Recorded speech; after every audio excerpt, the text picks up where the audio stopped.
In a world where everyone has the potential to become a lord, the notion of immortality is not merely a legend if one possesses sufficient opportunity. Zhou Yan unexpectedly traverses into this enchanting realm and awakens a unique ability, enabling him to infinitely evolve his territory. Chapter 1. Awakening the Lord's Space in the Land of Kanglan. Every individual reaches the age of 18, at which point they undergo a momentous awakening. This awakening reveals a mysterious Lord's Space. Ordinary individuals can only alter their destinies through this awakening. A failure in this process condemns them to a lifetime devoid of lordly qualifications, relegated to mere laborers, subjected to various exploitations by capitalists. The awakening presents each person with a solitary opportunity in their lifetime. This is an era of universal lords. At the awakening square, Zhou Yan stands among the throng of hopefuls, gazing eagerly at the mystically adorned altar before him, his heart brimming with anticipation for the awakening. As a traveler from another world, he narrowly escaped a plane crash in his previous life, finding himself in the land of Kanglan. Although Kanglan resembles a modern metropolis akin to Earth, it possesses extraordinary capabilities, namely the Lord's Space. The Lord's Space is enigmatic and abundant in spiritual energy.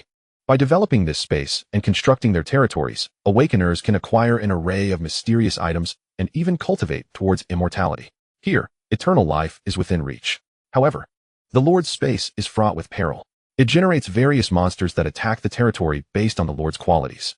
Failure to repel these threats can lead to the obliteration of painstakingly built domains, rendering all efforts futile. Many lords whose territories have been destroyed often succumb to despair in reality, choosing to end their lives. A flash of white light illuminates the scene, drawing the attention of all present towards the altar, filled with envy. A scholar has successfully awakened a Lord's Space. Though it is the most basic white ordinary Lord's Space, it still incites admiration among those who have yet to awaken. The Lord's Spaces are categorized by quality: white ordinary, yellow rare, purple epic, orange legendary, and gold divine, with the vast majority awakening to the white tier. The higher the quality of the Lord's Space, the more arduous the awakening process. Furthermore, the stronger the monsters that inhabit higher quality spaces, the more challenging it is to defeat them and foster development. Class 3, 8, Zhou Yan, Student ID 1201-20120. Present.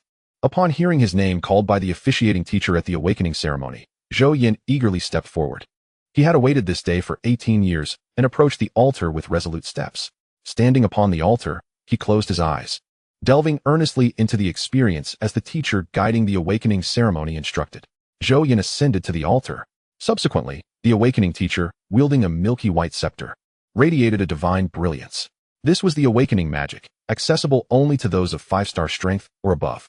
The altar erupted with a warm glow, merging into Zhou Yan's being. In that moment, Zhou Yan found himself transported to a realm of nothingness. Countless luminous points surrounded him, varying in color, yet predominantly white. These luminous points must represent individual Lord Spaces, exquisite in their beauty, akin to being adrift in a sea of stars. As if engaged in some profound and pleasurable rhythm, truly exhilarating. Zhou Yan knew he must seize the moment, utilizing his soul to perceive these Lord Spaces and thereby acquire them. A white beam of light soon manifested above his head, solely white. Zhou Yan glanced at the floating white light above him, feeling a twinge of regret. However, he quickly rallied his spirits. Successfully awakening was far better than failing to awaken at all. Although it was merely the most ordinary white Lord Space, with diligent development, it might still lead to future accomplishments. Just as Zhou Yan began to find solace in this thought, an unexpected change occurred. A colorful beam of light suddenly emerged beneath his feet, startling him profoundly. What was happening? Had he awakened yet another Lord Space? And this one was colorful. Zhou Yan was taken aback. He had never heard of anyone awakening 2 Lord Spaces, let alone a colorful one. Could it be that this was his extraordinary advantage in traversing realms? His golden opportunity had finally activated. Elation surged within him, yet he remained clear-headed. Zhou Yan recognized this as his chance and understood the necessity of discretion. The brilliance of a Lord Space is governed by the individual's intent, and he swiftly concealed the colorful Lord Space's glow beneath the white one. Although the white Lord Space was ordinary, it held the potential to cultivate strength with earnest effort. The awakening teacher remarked, "Thank you, teacher," Zhou Yan politely expressed before making his way to the altar. Envious gazes surrounded him. This was the honor of possessing a lord's heart. Once the awakening concluded, Zhou Yan returned directly to his home. This was the sole inheritance left to him by his parents in this life. His parents were both lords themselves, though tragically, they had perished within the Lord Space. After securing the doors and windows, He finally had the opportunity to delve into the mysteries of his Lord Space. Above him shone a white light, yet beneath his feet, he trod upon a rainbow of auspicious clouds. Each Lord Space possessed a unique, innate attribute, and as he communicated with the White Lord Space in his mind, a panel materialized before him. This panel was a standard possession for all who successfully awakened their Lord Spaces, and nothing about it was particularly surprising. Territory name, unnamed. Lord, Zhou Yan. Detailed attributes. Quality, ordinary. Territory talent. Special item appearance probability 1. Level, 0. Area, 10 by 10. Building, Thatched Cottage, level 1. Villagers, 0. Zhou Yan cast a glance at the talent of his territory and felt a twinge of surprise. Special items are exceedingly rare, possessing formidable effects and immense value, often beyond the reach of even the currency known as spirit coins. Spirit coins serve as the universal currency in this realm, originating from the Lord's Space and acquired by vanquishing monsters within the territory. Although the probability of special items appearing is merely 1, Zhou Yan found himself quite content with this prospect. He hastily accessed his detailed attributes. Name, Zhou Yan. Gender, male. Age, 19. Race, human. Nationality, Divine Dragon Kingdom. Level, 0. Strength, 0.5. Constitution, 0.5. Aggressiveness, 0.7. Mentality, 25. Power realm, uncultivated. Talent, none. Equipment, none. Skills, none. The standard for an adult's attributes is set at 1. Apart from his mentality exceeding twofold, he falls short in other areas. The average Lord Space is quite mundane, leaving Zhou Yan curious about the nature of his vibrant Lord Space. He promptly attempted to communicate with the colorful Lord Space in his mind, yet found it inaccessible. To his astonishment, this vibrant Lord Space turned out to be an auxiliary type, requiring him to enter the Lord Space to investigate further. Chapter 2. The astonishing abilities of the colorful Lord Space. Zhou Yan did not rush into the Lord Space. He needed to adequately prepare provisions of food and water to ensure his survival against starvation. The method to enter the Lord's Space is straightforward. One merely needs to connect mentally with the awakened Lord's Space, allowing for direct transportation. However, since each individual's Lord's Space is unique, no one can predict the location of their territory. Nonetheless, every new Lord is granted a 1-month novice period. During this phase, every territory exists within a mysterious realm and is subjected to a 30-day novice trial, often referred to as the Lord's Assessment. Throughout these 30 days, various monsters will assault the territory daily, the strength of which is determined by the quality of the Lord's Space. The higher the quality of the Lord's Space, the more formidable the monsters that emerge. Territories that withstand these monster attacks will receive an overall evaluation. The higher the rating, the greater the rewards obtained. If the Novice Lord's Crystal is shattered by a monster during this period, the territory will not vanish. However, the assessment will conclude prematurely, and no additional rewards will be granted. The novice period holds significant importance for ordinary individuals, as it is during this phase that the likelihood of encountering monsters reaches its zenith, allowing every commoner the potential to rise against all odds. Naturally, this is heavily reliant on fortune. However, for the affluent heirs, this initial stage offers no such rewards. They can swiftly ascend and establish a formidable domain through the financial prowess of their families. Indeed, many of these privileged individuals may even allow monsters to shatter their Lord's crystal on the very first day, hastening the conclusion of their assessment and ushering in the Lord's realm. They leverage their family's resources to facilitate the influx of manpower and materials for development. This illustrates the stark disparity between the ordinary and the wealthy. During his time at school, Zhou Yan had already discerned what essentials to bring into his territory during the novice phase. Once he had prepared the necessary items, he communicated directly with his Lord's Space and opted for teleportation. In a flash, Zhou Yan was transported to a new world. He found himself in a flat expanse, approximately 100 square meters in size, featuring a thatched cottage at its center. Most notably, outside the cottage stood a radiant Lord's Crystal. This was his domain. Building, Lord's Crystal. Level, 1, 0, 100. Defense, 100. Description, the core hub of the Lord's Space. Indeed, this was the Lord's Space, distinctly different from the outside world. With remarkably refreshing air, Zhou Yan surveyed his surroundings before stepping into the thatched cottage. Inside, the furnishings were exceedingly sparse. Apart from a stone bed, there was nothing else. He began to examine the attributes of the cottage. Building, Thatched Cottage. Level, 1, 0, 100. Defense, 10. Description, a rudimentary thatched cottage suitable for habitation. Welcome to the Lord's Space. You have received a newcomer reward, a barracks, an altar, a set of novice equipment, and 100 soul coins. Initiate newcomer trial. During the trial period, monsters will attack the novice lord daily. Defeating these monsters will yield rewards based on performance. Please safeguard your Lord's crystal. If it is destroyed, the novice phase will conclude, and you will not be eligible for the rewards of this stage. Before Zhou Yan appeared several points of light. One represented the barracks, another the altar, and the last the novice equipment, all items that every newly arrived lord would possess. The barracks served the purpose of summoning armies for combat, while the altar held a remarkable capability. With a certain expenditure of spirit coins, it could call forth various equipment. Items, treasures, heroes, and spirit beasts. Zhou Yan proceeded to utilize both buildings. Constructing one barracks. Constructing one altar, with the sounds of confirmation ringing out. Zhou Yan stepped outside the thatched cottage to behold the emergence of two new structures. The Lord's space will establish buildings based on the most reasonable arrangements. Naturally, Zhou Yan can also communicate directly with the Lord's space to place these structures within the confines of his own domain. Building, barracks, level, 1-0-100. Function, summon soldiers. Description, basic summons consume 10 soul coins, intermediate summons consume 50 soul coins, and advanced summons consume 100 soul coins. Building, altar, level, 1-0-100. Function, sacrifice. Description, one can sacrifice soul coins and spirit coins. Depending on the quantity sacrificed, one may receive unexpected rewards. Spirit coins serve as the universal currency across the realm, usable for purchasing any items. In contrast, soul coins can only be acquired by slaying monsters and are non-transferable. The significance of soul coins is paramount, as they can be utilized to upgrade buildings, enhance the levels of lords or heroes, and to make sacrifices at the altar for unforeseen rewards. However, the textbooks caution that sacrifices at the altar can be quite deceptive, advising against spending excessive soul coins or spirit coins on such endeavors. At this moment, Zhou Yan heard another prompt. Ding. Would you like to activate the auxiliary lord space? Upon hearing this, Zhou Yan was immediately filled with excitement. This must be the colorful lord space. He had not anticipated that this vibrant realm would manifest on its own, and he was eager to discover the capabilities it possessed. Activate. Zhou Yan declared without hesitation. Ding. Auxiliary lord space is now activating. Ding. Activation successful. The Lord's space is undergoing evolution. Suddenly, the entire Lord's space transformed into a kaleidoscope of colors, particularly the buildings before him began to morph dramatically. Ding. Evolution successful. The Lord Crystal has evolved into King's Crystal. Ding. Evolution successful. The Thatched Cottage has evolved into Spirit Veined Bamboo House. Ding. Evolution successful.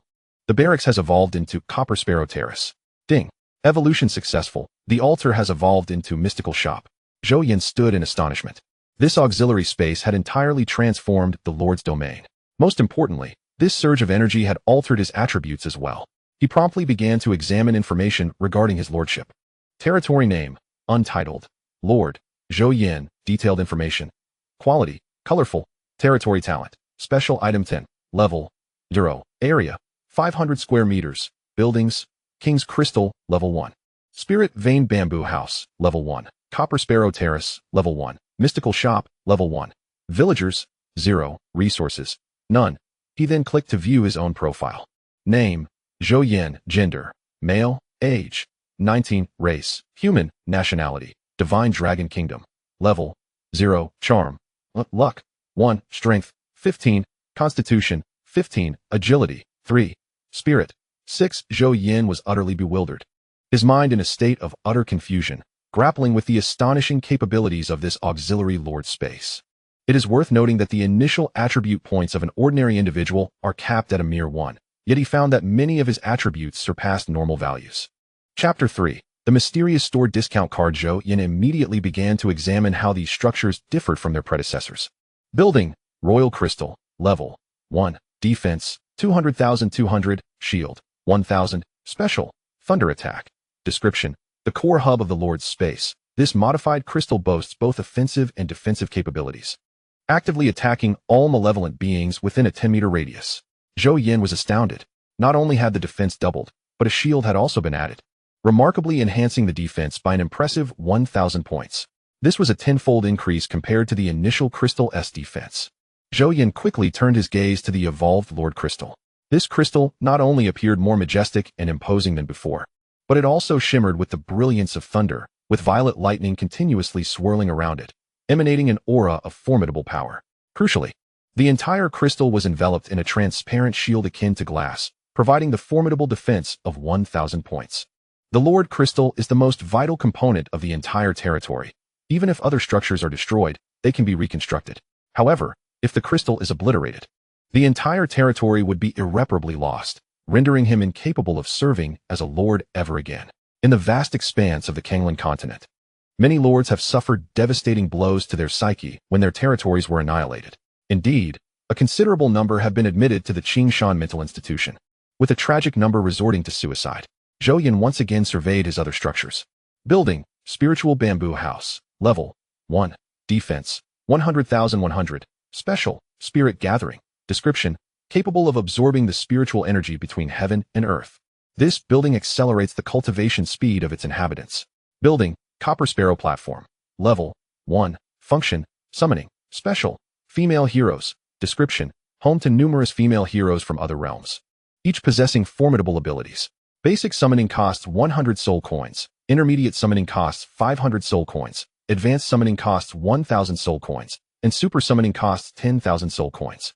Note, the more you consume, the greater the probability of summoning a hero. Building, mysterious shop, level 1, defense, 100,100, function, purchase, special, refresh, description, every 24 hours. A batch of items will automatically refresh. You can use designated soul coins and spirit coins for purchases. After reading this, Zhou Yan was once again astonished. He found himself at a loss for words. The once crude, thatched cottage had transformed into a quaint bamboo dwelling, imbued with an ethereal mist, reminiscent of a hermit's abode, exuding an air of mystery. Particularly striking was the Copper Sparrow Terrace, which could directly summon heroes. Although the description mentioned only female heroes, this was still an extraordinary capability. It is essential to understand that the disparity between minions and heroes is immense. They exist in entirely different realms. 10 minions would stand no chance against a single hero. Moreover, the probability of summoning a hero from a regular barracks is exceedingly low. Especially for the most basic White Lord quality barracks, the chance of summoning a hero is virtually non-existent. This is the harsh reality. Although the description did note that the summoning was not guaranteed, this revelation was still a significant surprise for Zhou Yan. Regrettably, he currently possessed only 100 soul coins, and if he failed to summon a hero on his first attempt, it would be challenging to withstand the impending monster attacks. Zhou Yan refrained from summoning a hero immediately, as the Copper Sparrow Terrace did not guarantee a successful summon. With only 100 initial soul coins, he needed to utilize them judiciously to maximize the benefits for his territory. He swiftly turned his gaze towards the previous location of the altar, which had now been entirely replaced by a shop-like structure, resembling a small convenience store. Albeit modest in size, Zhou Yan approached to explore what wares were available within. Upon entering the shop, he found it devoid of customers. Yet on the counter lay 5 items, encased within a protective barrier, allowing Zhou Yan to glean information about each one. The first item was a weapon, possessing a mere strength attribute of 2, and of black iron quality, the most basic gear with minimal enhancement. The second item, however, took Qin Chuan by surprise. It was a card. Item, discount card. Price, 0. Description, in celebration of our grand opening, this card must be refreshed for purchase. Upon acquiring this card, you may use it to buy items in the mysterious shop at a cost of only 10. Note, this card is exclusively valid at the mysterious shop. This was, indeed, a welfare card. Zhou Yan promptly purchased it, and immediately, a card appeared on the counter, which Qin Chuan picked up. He then turned his attention to the third item. The third item, however, was an architectural structure, which left Zhou Yan utterly astonished. He had not anticipated that his inaugural visit to the enigmatic shop would unveil such a magnificent edifice. Alas, the price of this building was far beyond his current means. Prompting a deep sigh, the fourth item was timber, a resource essential for future upgrades of buildings, which would require the consumption of both wood and stone.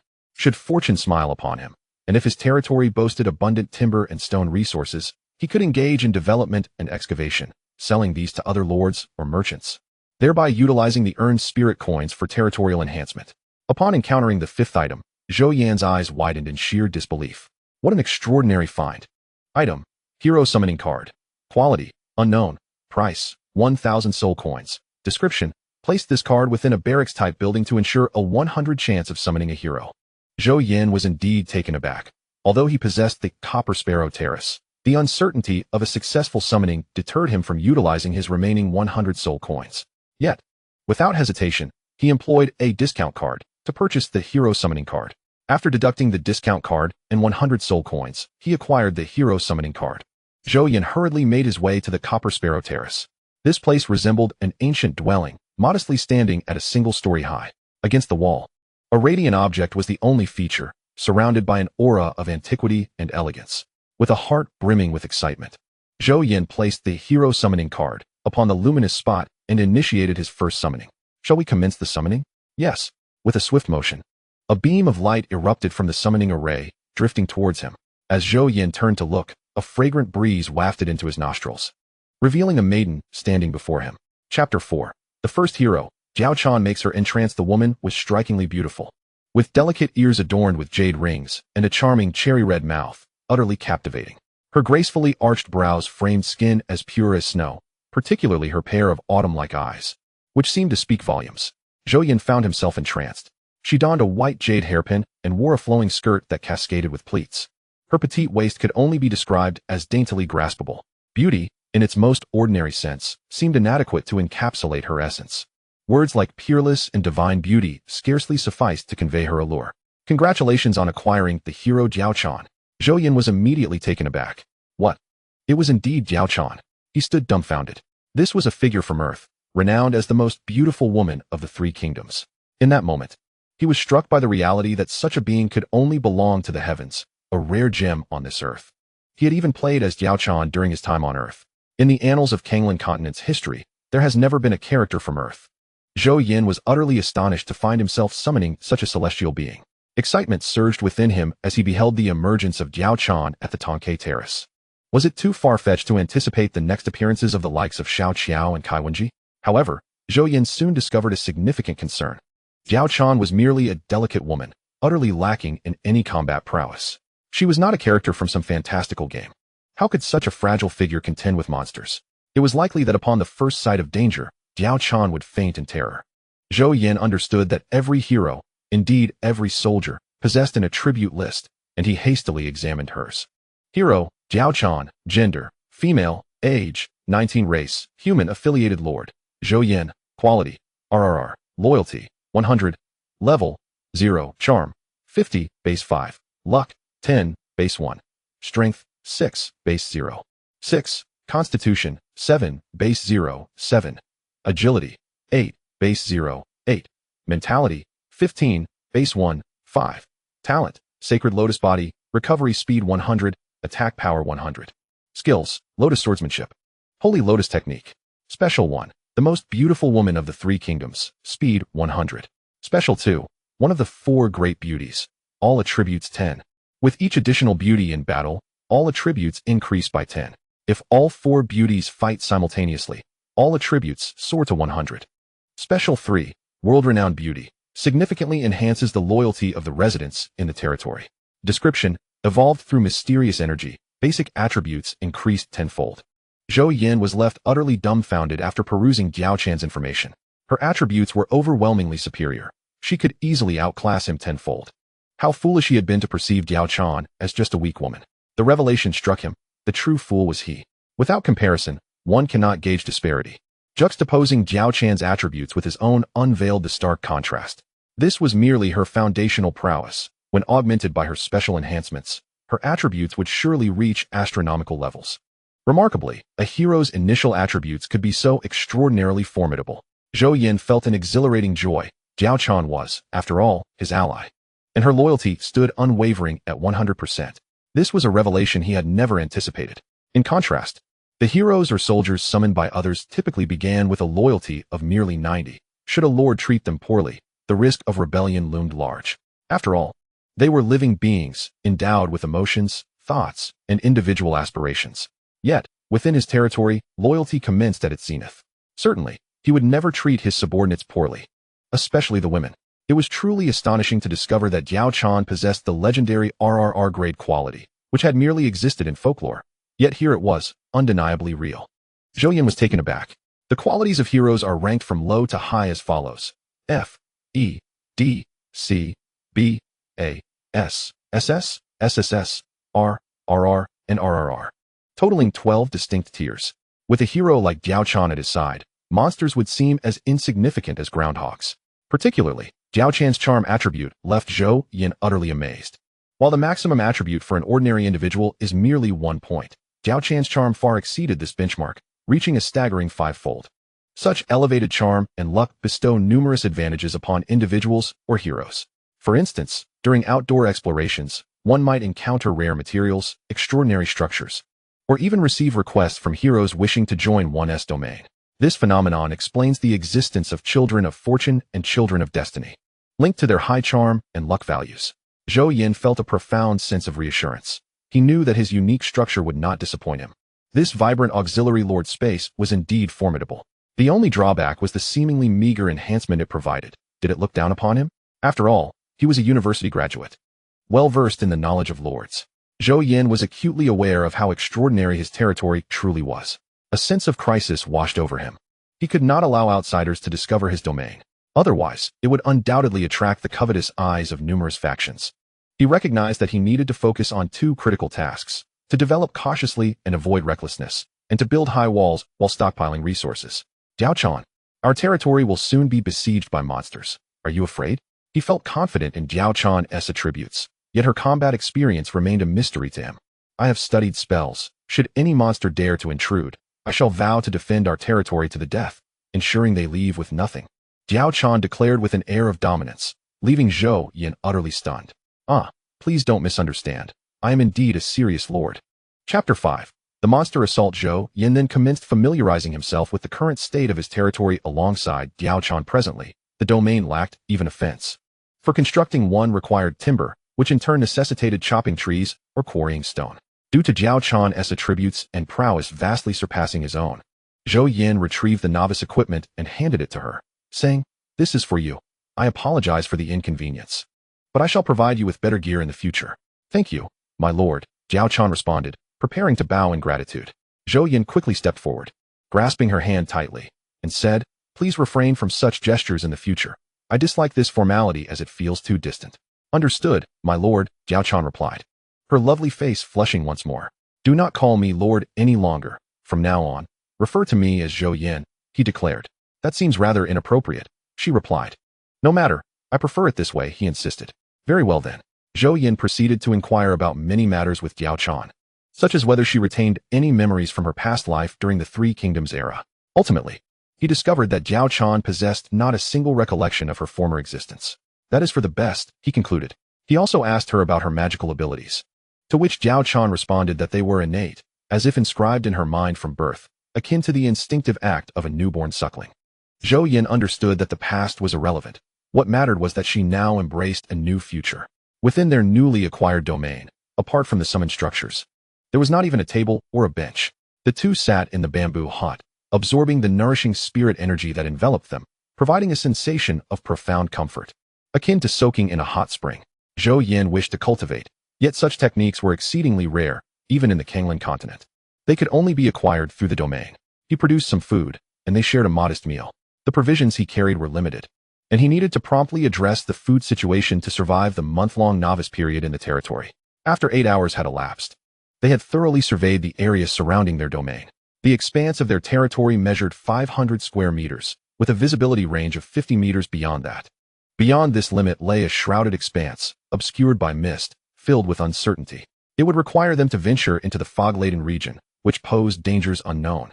Should they encounter a monster, the strength of a novice would likely lead to their demise at the hands of such creatures.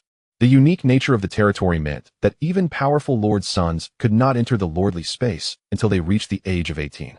Thus, all young individuals in the Kanglan continent commenced their journey from the same starting line, beginning at level 0 with similar attributes. However, affluent youths could enhance their strength early through cultivation and procure decent equipment prior to entering the territory, granting them a significant advantage at the outset. Time always seemed to pass swiftly in the company of beauty. After 8 hours, Diao Chan suddenly straightened, her exquisite visage taking on a serious expression as she addressed Zhou Yan. "Zhou Yan, I sensed the approach of a monstrous presence." Zhou Yan was taken aback. They were indoors, yet Diao Chan could perceive such distant energies.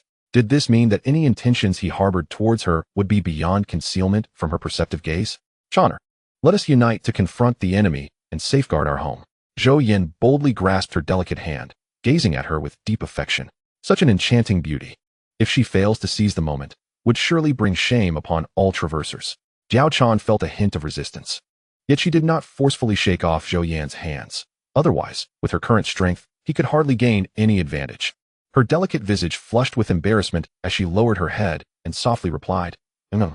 Zhou Yan smiled and walked alongside Diao Chan as they exited. As long as his heart remained sincere, she would inevitably become his. Upon stepping outside, they were met with the alarming sight of a black wolf charging towards their territory from afar. How could there be 10 monstrous creatures? Zhou Yan observed the 10 wolves. Their fur as dark as night, their eyes gleaming with ferocity and bloodlust, each towering at 2 meters in size and exuding an intimidating presence. He was taken aback, for it was inconceivable that such formidable monsters would appear under a novice lord's reign. His 12 years of compulsory education had taught him that a new lord, even one blessed with a golden title, would initially encounter no more than 3 creatures. Yet here he was, confronted by 10 monsters right from the start. A stark contradiction to all he had learned. It seemed this was due to the colorful lord's domain. Zhou Yan furrowed his brow. This was not good news. This was merely the first day, and as time progressed, the monsters would only grow stronger. Without sufficient power to defend his territory, all would be lost. No, I absolutely cannot allow you to destroy my domain, nor let anyone jeopardize my future. A profound sense of crisis gripped Zhou Yan, and he understood that safeguarding his future and dreams would require unwavering effort. He glanced at Diao Chan beside him, feeling a slight sense of relief. For now, he had to rely on her. "Channer, can you handle these 10 monsters?" Diao Chan's attributes, amplified tenfold, were indeed formidable. This did not even account for her various enhancements. Facing these creatures should pose no problem. Diao Chan turned back to Zhou Yan, offering a slight smile, a captivating expression that rendered all others pale in comparison. "Rest assured, I shall protect this territory." With that, Diao Chan's playful demeanor transformed entirely. Her countenance grew serious. She brandished her novice sword and charged forward with remarkable speed. Her figure moved like lightning, graceful and lively, akin to a dancer in full bloom. With no barriers in place, the black wolves swiftly breached the territory's confines. Their target was the central area, where the Lord's crystal resided, which seemed to draw them in like a precious treasure. However, upon spotting Diao Chan, they redirected their focus towards her, opening their massive jaws as they lunged forward. "Channer." Zhou Yan's heart tightened. Despite his confidence in her attributes, worry lingered in his mind. Simultaneously, he felt a bitter resentment towards his own lack of strength, forced to watch helplessly from the sidelines. The distance between Diao Chan and the black wolves diminished rapidly. However, upon nearing the beasts, Diao Chan accelerated once more, transforming into a fleeting illusion that glided effortlessly between the 2 wolves. With remarkable finesse, she executed her sword technique, conjuring ethereal shadows resembling lotus flowers in the air. Thud, thud. The 2 black wolves collapsed to the ground, lifeless, their crimson blood pooling beneath them. Zhou Yan watched in astonishment, utterly taken aback by Diao Chan's formidable prowess. It was a swift annihilation, indeed. Chapter 6. Opening the treasure chest. Diao Chan's attributes clearly revealed her as a hero adept in both ranged and melee combat. What she demonstrated was undoubtedly her skill. The lotus sword technique. The sight of Diao Chan, exuding grace and poise, stirred tumultuous waves within Zhou Yan's heart. She was breathtaking, utterly enchanting. As she twirled her sword, each movement seemed to summon delicate white lotuses in the air, a truly wondrous spectacle. Once more, Diao Chan moved gracefully, her agility resembling that of a dancer rather than a warrior. With each flourish of her sword, 2 more wolves fell to the ground, their bodies lifeless, utterly crushed with no resistance. Diao Chan's overwhelming attributes illuminated for Zhou Yan the true meaning of dominance and strength. In mere moments, 10 black wolves lay slain, while Diao Chan remained as radiant as ever, her beauty akin to that of a celestial being. The aura of lethal elegance surrounding her only intensified her already formidable presence. The defeated monsters dropped their spoils. After vanquishing the last of the black wolves, Diao Chan called out to Zhou Yan in the distance. Zhou Yan immediately approached, discovering 10 wooden boxes strewn across the ground. These were the rewards for defeating the wolves and the essence of fortifying their territory. Item: wooden treasure chest. Quality: wooden. Description: capable of yielding various items. The quality of treasure chests varies: wooden, black iron, bronze, silver, gold, dark gold, platinum, diamond, and lucky colorful. The better the quality of the chest, the more valuable the items it may contain. At that moment, the territory resonated with an announcement. Day 1 of the newcomer trial combat concludes. Commencing reward calculation. Eliminated 10 black wolves. Combat evaluation. SSS. Rewards. Basic reward: 20 soul coins, 20 spirit coins. Basic structure: fence. Additional evaluation reward: 20 soul coins, 20 spirit coins. Structure: arrow tower. Upon reading this, Zhou Yan felt a surge of joy. Newcomers received extra rewards upon completing their daily trials, and given Diao Chan's overwhelming prowess in battle, it was no surprise that the evaluation was the highest possible. He never anticipated acquiring 2 structures. Thus, the security of their territory had significantly increased. In this battle, 10 wooden treasure chests were obtained, along with 40 soul coins and 40 spirit coins, alongside the foundational structure, fence, and the building, arrow tower, marking a promising beginning. Indeed, the novice trial offered a generous drop rate. Each monster encountered yielded a treasure chest. Although these were of the lowest tier, the frequency of their occurrence was remarkable. This can be considered one of the many benefits for beginners. Once the novice trial concludes, attaining such a high drop rate again would be virtually impossible. Channer, your luck is relatively high. You should open the treasure chests, Zhou Yan suggested. The higher the luck, the more valuable the items obtained. With only 1 point of luck, he could not possibly compare to Diao Chan, who possessed 10 points. What should I do? Diao Chan did not refuse. Just hold the chest and chant open, Zhou Yan instructed. The treasure chests dropped by monsters do not require keys. However, in the wilderness, should one discover a chest, some may necessitate a key of the same level to unlock. Moreover, these chests, requiring keys, often contain precious items. Diao Chan took the chest and chanted open. With a snap, the wooden chest sprang open. Congratulations. You have received 2 soul coins. Diao Chan glanced at the 2 soul coins and remarked, "It seems my luck is not that great." Zhou Yan replied, "A wooden chest is the most basic type. It would be surprising to find anything of high value within. If it were me, I would likely only obtain 1 soul coin. In the early stages, every resource is crucial for the development of the territory. Even a single soul coin is of significant importance. Moreover, the majority of individuals typically acquire spirit coins." Diao Chan continued to open the chests. "Congratulations. You have received 2 spirit coins. Congratulations, you have received 2 soul coins. Congratulations, you have received 2 soul coins." Observing the contents of the chests, all yielding 2 coins, she began to doubt her own luck. The maximum yield from a wooden chest is 2 soul coins. If she consistently received 2, how could she still believe her luck was inadequate? Were it me, I would likely have garnered mostly spirit coins. Zhou Yan had no doubts regarding Diao Chan's luck. While spirit coins are indeed important, their value diminishes significantly in comparison to soul coins. This is because spirit coins can be traded. One can exchange unnecessary resources or buildings with other lords for spirit coins, although this feature only becomes available after the novice trial concludes. After hearing Zhou Yan's words, Diao Chan finally comprehended the situation and continued to open the chests. "Congratulations, you have received 2 soul coins. Congratulations, you have received 2 spirit coins. Congratulations, you have received 1 soul coin." From the 10 wooden treasure chests, Diao Chan only acquired spirit coins 4 times, which indeed reflects a high level of luck. If Zhou Yan were to open them himself, he would be fortunate to secure 5 instances of 2 soul coins. Given that wooden chests are the most basic, Zhou Yan had no expectations of discovering anything extraordinary within them. 10 wooden chests granted him 11 soul coins and 8 spirit coins. To expedite his development, it was imperative for him to strengthen his heroes, which necessitated the acquisition of more soul coins. However, the means to obtain such coins were rather scarce. The most expedient method was to vanquish various monsters to procure treasure chests. Moreover, these chests were exclusive to the Slayer. Only they could open them, and they were neither tradable nor accessible to others. Should a chest remain unclaimed for more than a day, it would simply vanish. Before long, the corpses of 10 black wolves disappeared from the ground, having been refreshed by the territory. Although Zhou Yan lamented this loss, he possessed no gathering skills, and thus could not extract any materials from the black wolves. Subsequently, Zhou Yan commenced the construction of a fence and an arrow tower. He eagerly anticipated the transformation of these structures after their evolution within the colorful Lord's domain. Ding. Constructing fence. Fence has evolved into thorned fence. Ding. Constructing arrow tower. Arrow tower has evolved into flame tower. In an instant, a row of fences adorned with various vines and sharp thorns manifested around the entire perimeter of the territory, with roots burrowing into the soil. Remarkably, these fences were entirely the product of plant growth. Building, thorned fence, level 1, upgrade requirement, 100 spirit coins, defense, 10001000, special, self-repair. Description, a fence formed from thorn vines, possessing robust vitality, capable of autonomously repairing any damage. Unless uprooted entirely, it will continue to thrive as long as a fragment of the root remains. Incredible! Zhou Yan exclaimed upon witnessing the condition of the fence. This was tantamount to granting him a fence with infinite repair capability, one that required no resources for restoration, truly an extraordinary asset.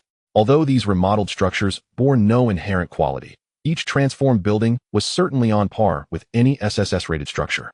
Chapter 7. Exploring the misty area, Zhou Yan hastily turned his gaze toward another edifice. Not far from the fence, a tower radiating flames emerged. This was a remarkably rare elemental tower, its attacking power undoubtedly formidable. Building, Flame Tower. Level 1. Upgrade requirement, 100 spirit coins. Defense, 500,500. Special, Flame Attack. Attack range, 20 meters. Description, capable of unleashing a burst of flames to assault foes, instilling nightmares upon them.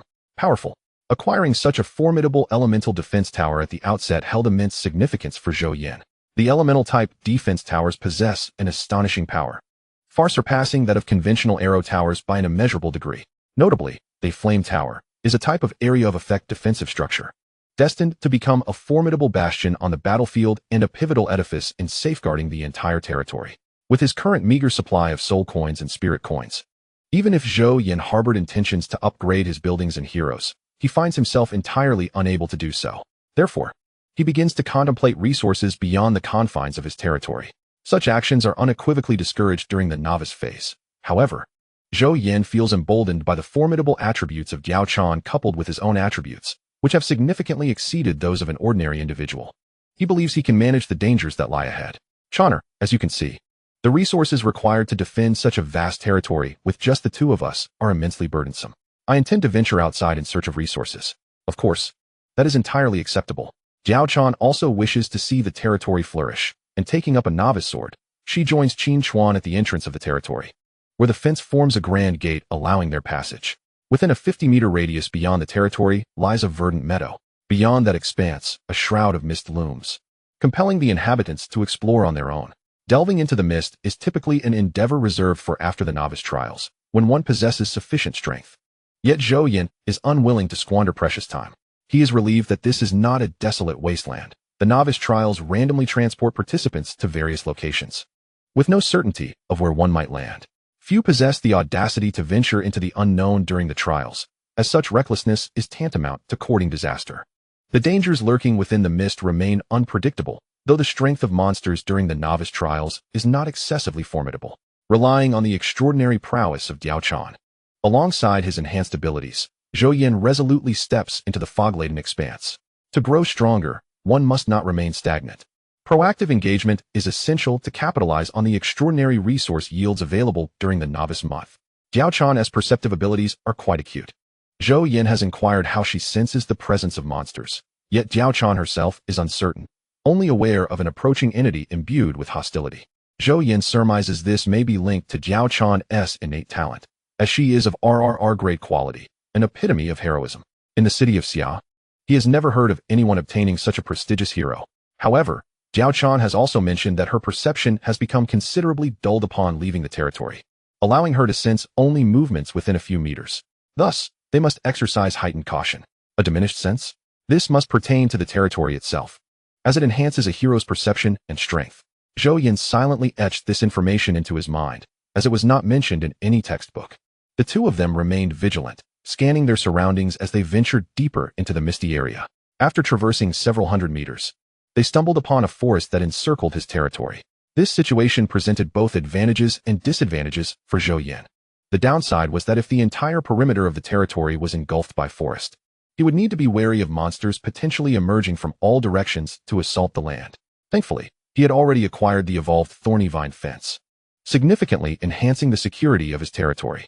However, the level 1 thorny vine fence was not particularly formidable, and at present, he lacked the requisite resources to upgrade it. Moreover, during the novice trial period, monsters would not swarm in overwhelming numbers but would gradually increase, serving as a protective benefit for new lords. He should be grateful for his thorny vine fence, as upgrading it required only spirit coins rather than timber, which was indeed excellent news. Spirit coins were valuable. Imbued with spiritual energy, they could not only be used to upgrade structures and trade with other lords, but could also be utilized for cultivation, provided one first acquired the techniques. The fortunate news was that the forest was abundant in timber, allowing him to gather sufficient resources. Yet, felling trees required tools and manpower, and he had no time to squander on lumberjacking. As they entered the forest, they began their exploration, and thus far, no immediate dangers had been uncovered. However, It was certain that this forest harbored peril. In the next moment, Diao Chan halted, grasping Zhou Yan's hand. "Be cautious, a monster is lurking," she warned. Having sensed the presence of a creature with her keen instincts, her beautiful eyes darting to the left. Suddenly, a shadow darted towards them. With a swift motion, Diao Chan raised her sword and delivered a decisive strike. A serpent, as thick as an arm, fell to the ground, cleaved in two by her blade. A wooden treasure chest appeared at their feet. Defeated level 1 black-scaled snake. Awarded an additional 2 soul coins. A level 1 black-scaled snake. Zhou Yan gazed down at the creature, having encountered such monsters in his readings, yet he had not anticipated their formidable speed in reality. Most individuals would undoubtedly struggle to react to such a sudden attack. Fortune favored them with Diao Chan's presence. Indeed, during the novice phase, slaying monsters outside the territory yielded additional rewards. Zhou Yan's eyes sparkled with excitement. This was undoubtedly the greatest boon for newcomers. However, to earn such rewards, one needed corresponding strength. If it were any other lord, lacking absolute confidence, who would dare to enter the forest recklessly as he did, even during the novice trial, being killed by monsters outside one's territory meant certain death, and this was no jest. Thus, besides himself, no other lord would dare to gamble with their own life. "You were incredible, Channer," Zhou Yan praised. "Oh, it was nothing," she replied modestly. Diao Chan blushed and smiled charmingly. She had once again obtained 2 soul coins, bringing her total to 55. However, leveling up for Diao Chan was exceedingly arduous. It required a staggering 100 soul coins to ascend to level 1. Soul coins, imbued with potent spiritual energy, are an essential resource for all heroes and lords seeking to advance. Generally, it takes only 10 soul coins for an individual to progress from level 0 to level 1. Yet, Zhou Yan discovered that not only did Diao Chan require 100 soul coins for her elevation, but he too faced the same daunting requirement. This was indeed perplexing. Given the scarcity of soul coins, if each of his heroes demanded tenfold the amount for advancement, the future consumption of soul coins for his heroes would be a daunting figure. Chapter 8. Elite Monsters with Newfound Courage. Zhou Yan ventured deeper into the forest alongside Diao Chan. To be precise, it was Diao Chan leading the way while he merely reaped experience from behind. Had it not been for Diao Chan's formidable strength, Zhou Yan would not have dared to delve into the forest. He hoped that fearsome monsters would not emerge from the shadows. Before becoming a lord, he had frequently practiced basic sword techniques. However, practice differed significantly from real combat. He needed to seek out monsters suitable for his practical training. Those lower-level monsters were his best sparring partners. According to Zhou Yan's estimates, with Diao Chan's current attributes and skills, she could effortlessly contend with monsters of level 10. They soon encountered a beast, a level 1 wild hare. Despite its classification, the hare had grown to a length of nearly 1 meter, with sharp claws and teeth capable of inflicting severe damage if it managed to bite. Monster, wild hare. Quality, ordinary. Level, 1, special. None. Description, a leisurely and adorable little rabbit. Zhou Yan grasped Diao Chan's hand and declared, "Let me give it a try. I can handle this." Although he relished the feeling of being protected, he did not wish to remain in that role indefinitely. "Be careful," Diao Chan advised, remaining close enough to Zhou Yan to spring into action at the first sign of danger, ready to swiftly dispatch the wild hare. These hares were far from adorable. Their size was quite intimidating. Taking the novice sword from Diao Chan, Zhou Yan charged towards the wild hare. With a powerful leap, he landed on the ground and struck at the hare. In an instant, before the hare could react, he had slain it effortlessly. Defeated level 1 wild hare. Bonus reward, 2 spirit coins. Zhou Yan was astonished. He had never possessed such speed and strength before. The colorful lord's space had significantly enhanced his attributes. Although he could not compare to Diao Chan, among lords of the same level, he was undoubtedly the strongest, due to the limitations imposed by lords of the same rank. The highest attribute one can attain is merely 1 point. Previously, his 4 primary attributes fell short of even a single point. Now, however, his strength and constitution boast impressive values of 15 each, agility has reached 3, and his mental fortitude is an astonishing 6. These statistics are remarkable for a level 0 character, and should others become aware of them, they would undoubtedly be left astounded. In the wilderness, slaying these creatures yields food that does not respawn. However, within his territory, any monster that perishes will be refreshed after a short period. After gathering some rabbits, they continued their exploration of the mist. His colorful lordly space possesses a mobile area akin to a spatial warehouse, currently measuring only 10 square meters, which requires the consumption of spirit coins to expand. The monsters in this realm are cunning, adept at utilizing the geographical advantages to conceal themselves. Before long, they encountered another ambush from the black-scaled serpents. Unfortunately, these creatures were of too low a level, and they were swiftly dispatched. In addition to the black-scaled serpents and wild rabbits, they soon discovered several other types of level 1 monsters. These lower-tier creatures posed no challenge. Even without the assistance of Diao Chan, Zhou Yan was more than capable of handling them himself. His practical combat experience was rapidly increasing. His attributes were commendable, yet they lacked practical application. With Diao Chan by his side, his safety was sufficiently assured, and he felt an urgent need to grow stronger. As battles progressed, Zhou Yan noticed a significant enhancement in his perception.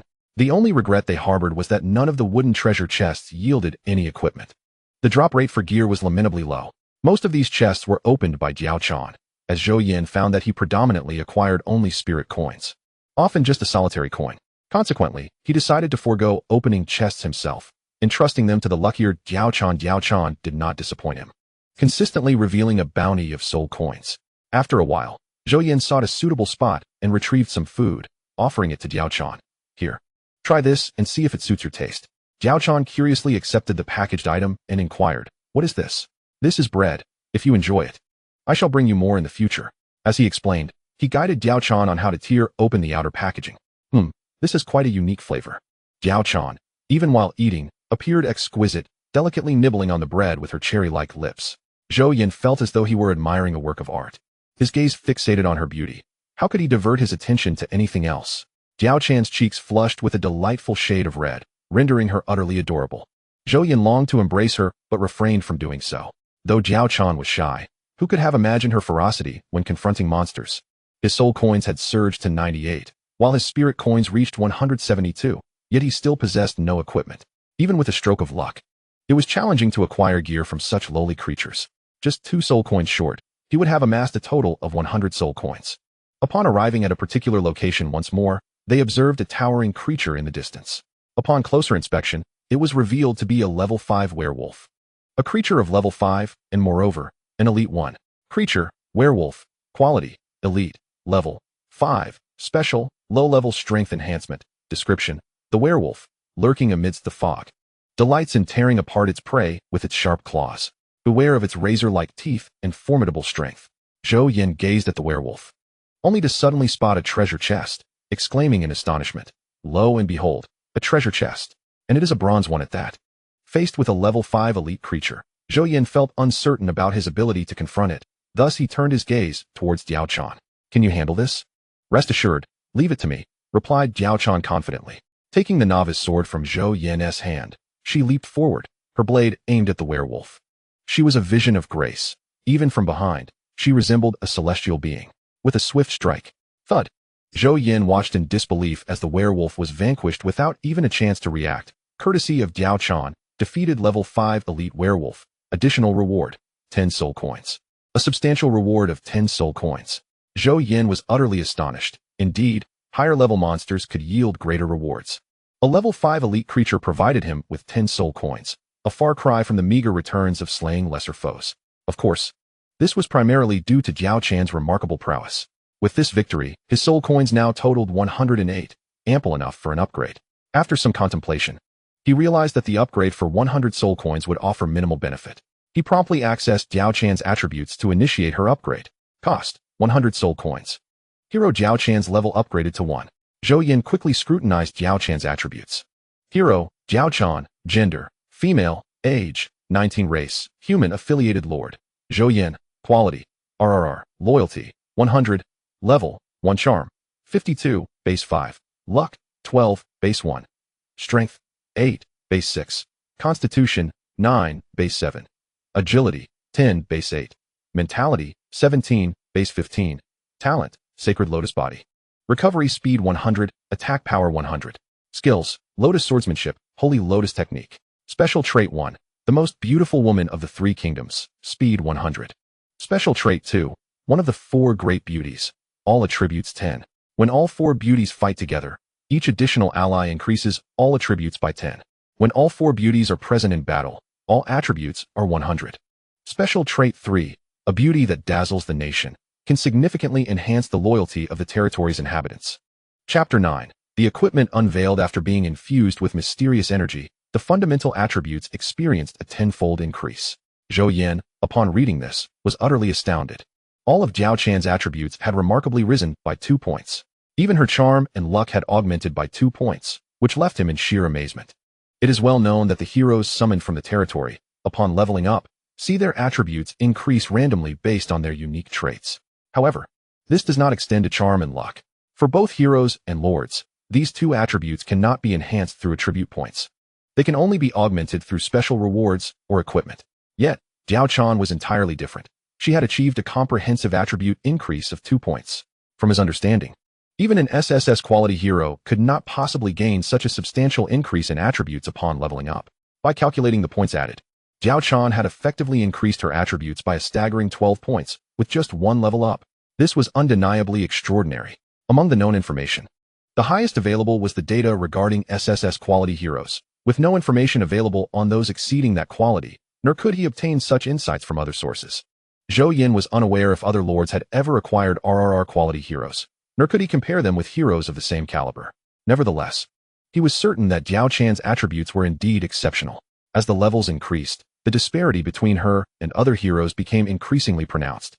Each lord, upon leveling up, could obtain 3 free attribute points, but Zhou Yan was uncertain if this applied to him since he had also been enhanced by the colorful lord space. He eagerly anticipated how many attributes he would gain upon leveling up. Like Diao Chan, he needed 100 soul coins to progress from level 0 to level 1. Ordinary lords and heroes only required 10 soul coins to ascend from level 0 to level 1. Even SSS quality heroes needed merely 10 soul coins. This made their upgrades 10 times more challenging, especially as they progressed. The soul coins required for leveling up would become astronomical. Diao Chan sensed the powerful energy coursing through her body and realized her strength had increased. She turned to Zhou Yan and remarked, "You have elevated my level." Zhou Yan stepped forward and replied, "Indeed, but I believe you should prioritize your own upgrade." Diao Chan countered, "Your strength is formidable. No one knows what kinds of monsters we will face ahead. Upgrading me will only provide a slight enhancement, but your level increase will vastly augment your strength." Lords do not necessarily engage in direct combat with monsters. Their primary role is to develop the construction of their territory, serving as leaders. In fact, many lords who have developed their territories over the years remain at only a few levels. Of course, the majority of lords are inclined towards strength and strive to elevate their levels to enhance their power. The strength of a lord relies not solely on their level and equipment, but also significantly on their martial arts. Martial arts, skill books, and various rare treasures are among the most precious possessions in the entire world. Upon discovering a black iron treasure chest, Diao Chan gazed at it, eager to uncover what valuable items it might contain. Zhou Yan had long ceased to believe in his luck. Those with poor fortune should not expect to find anything remarkable. When purchasing soda, he was always met with mere polite gratitude, and he had never won a lottery. Diao Chan opened the chest. "Congratulations. You have received a wolf fang sword." It was an equipment item.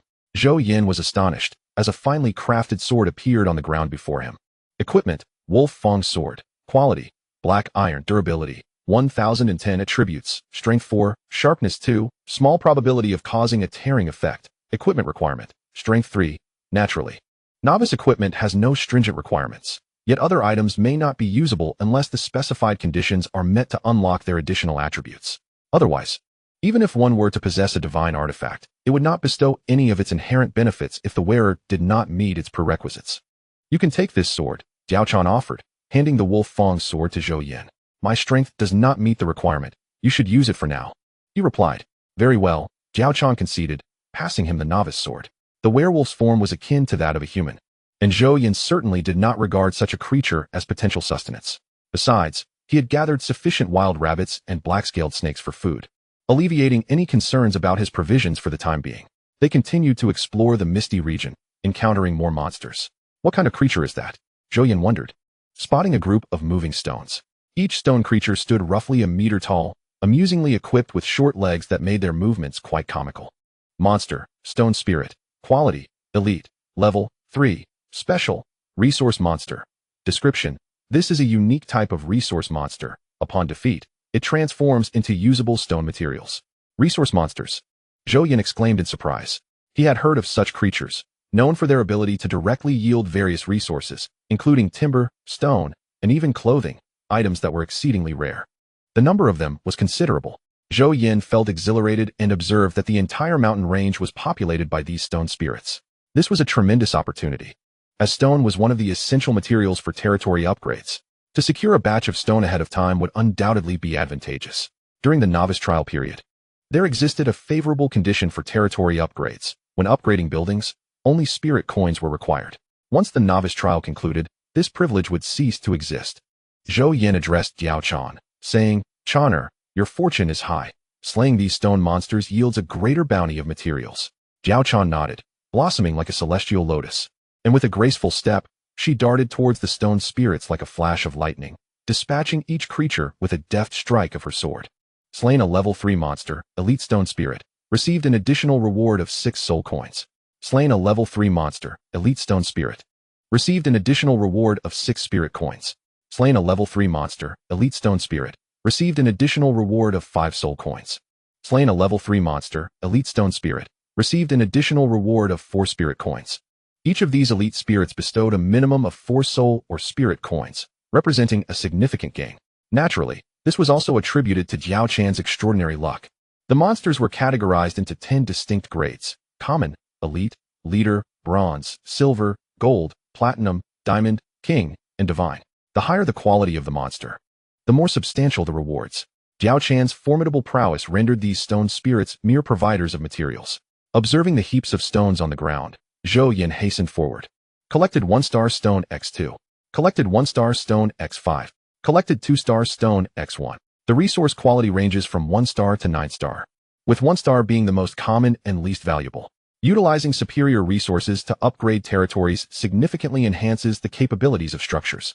If one constructs a building with 2-star wood, they cannot subsequently upgrade that structure using lower-grade materials. Only affluent conglomerates dare to use high-grade materials for their territories, while the majority of lords rely on lower-tier resources. Chapter 10. Astonishing. Attribute: Surge. His soul coins swiftly escalated to 100.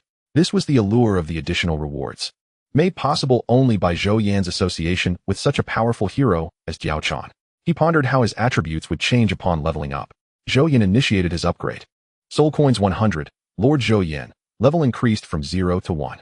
Territory notification. Successfully activated the new Lord communication chat group and trading hall. Upon reaching level 1, every new Lord worldwide gains access to these two functions, and as levels increase, the information regarding various territories becomes more comprehensive. This is akin to an upgrade of the backend server. The higher the level, the more robust the server becomes. Moreover, every year, after the novice trial for new lords concludes, a ranking is established based on a comprehensive evaluation of each new lord's daily performance. This ranking serves as a critical report card for assessing a lord's achievements, and those who excel may receive additional rewards from the academy. The incentives associated with this ranking are exceptionally lucrative, presenting a significant temptation for ordinary lords. The ranking of newcomers is divided into international and national leaderboards. Following the conclusion of the newcomer trials, each individual shall be able to view their standing. Every newly awakened lord is eligible to participate within the 7 days following their awakening, as the rankings will be calculated based on the conclusion of the awakening period for all newcomers worldwide. Beyond this time frame, regardless of one's achievements, entry onto the leaderboard will not be permitted. Every new lord will certainly strive for this additional reward and will enter their territory within the 7 days following their awakening. Upon leveling up, Zhou Yan did not activate the chat room or trading hall. Instead, he immediately turned his attention to his attribute panel, filled with anticipation. Territory name: unnamed, Lord, Zhou Yan. Detailed information: quality, colorful. Territory talent: special items 10. Level: 0. Area: 500 square meters. Buildings: King's Crystal, level 1. Spiritual Bamboo House, level 1. Copper Sparrow Platform, level 1. Mysterious Shop, level 1.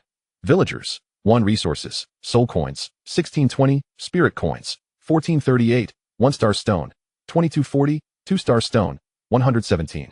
3-star stone, 28. Name: Zhou Yan. Gender: male. Age: 19. Race: human. Nationality: Divine Dragon Kingdom. Level: 1. Charm, 2. Luck, 2. Strength, 15. Constitution, 15. Agility, 3. Mentality, 6. Free attribute points, 10. Talent: none. Skills: none.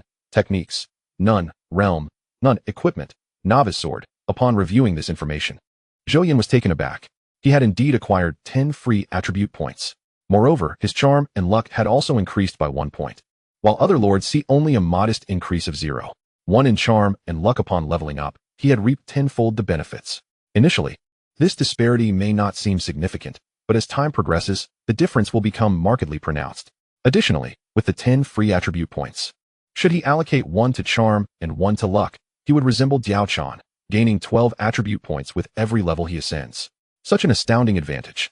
Other lords gain merely 3 points per level, making his advantage threefold. This revelation left him in awe. The enhancements bestowed by the colorful Lord Space were indeed substantial. He must absolutely refrain from disclosing any information regarding his territory. It is imperative. Contemplating the allocation of his 10 free attribute points, Zhou Yan decided to distribute 4 points to strength, 3 points to constitution, and 3 points to agility. For now, his mental attribute was sufficient, requiring no further augmentation. After the allocation of attributes was completed, Zhou Yan discovered that his body was brimming with strength. With the attributes enhanced, the fatigue in his waist vanished, and the pain in his legs dissipated. He was filled with vigor. From the attribute list, it was evident that his profile had become considerably more refined. Although the soul coins he required were tenfold that of his peers, the attributes he gained were similarly several times greater than those of others at his level. Zhou Yan cast his gaze upon the stone creatures, and alongside Diao Chan, they engaged in the extermination of monsters while collecting stones. The mere sound of additional rewards invigorated him. The Novice Lord trial was indeed an opportunity for an ordinary lord to rise against the odds. With his current attributes, he could effortlessly deal with these stone spirits, and Diao Chan had no need to worry about his safety. Before long, his soul coins reached 200. He chose to elevate his level once more. Soul coins 200, Lord Zhou Yan, level upgraded from 1 to 2. Another 10 points of free attribute points. His charm and luck also saw a slight increase. Zhou Yan was exhilarated. He adhered to his previous attribute distribution, allocating 4 points to strength, 3 to constitution, and 3 to agility. Consequently, his strength soared to a terrifying 95, his constitution increased to 75, and his agility rose to 9. They continued to clear the monsters. Upon accumulating another 200 soul coins, he also elevated Diao Chan's level by 2 points. Soul coins 200, Heroine Diao Chan, level upgraded from 1 to 2. Diao Chan's attributes increased by another 2 points, significantly enhancing her prowess. The attribute distribution from Diao Chan's level up indicated that she was a hero of balanced development. With their increased strength, their efficiency in monster elimination surged considerably.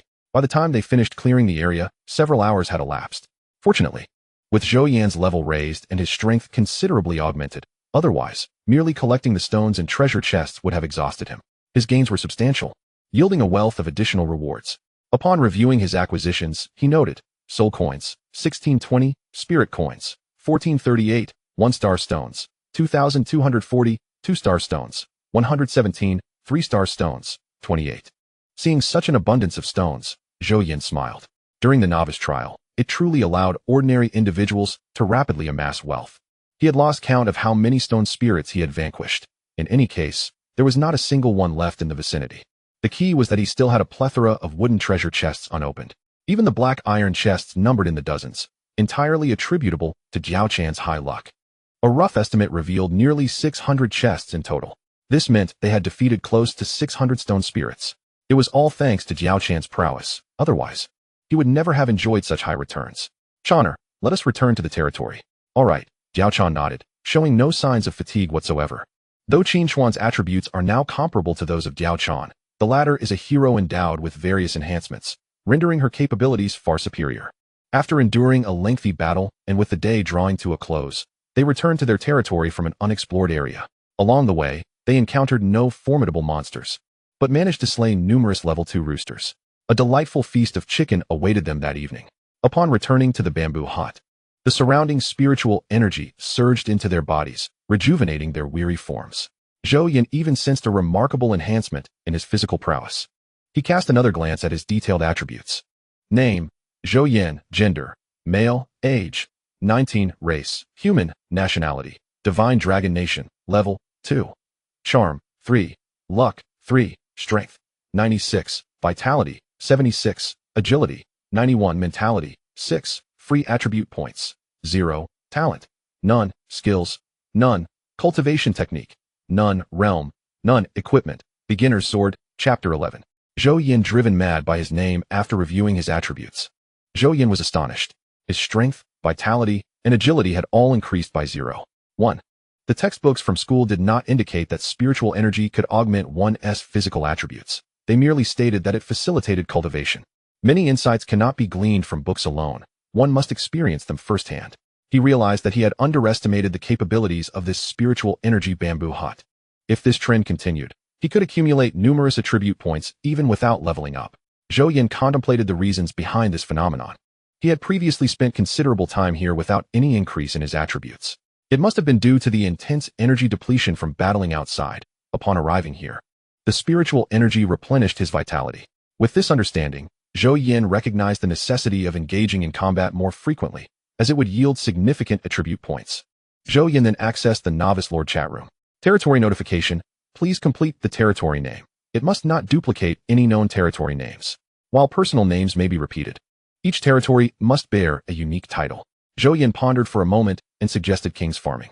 Territory notification. Name duplicated. Please re-enter. Invincible alone.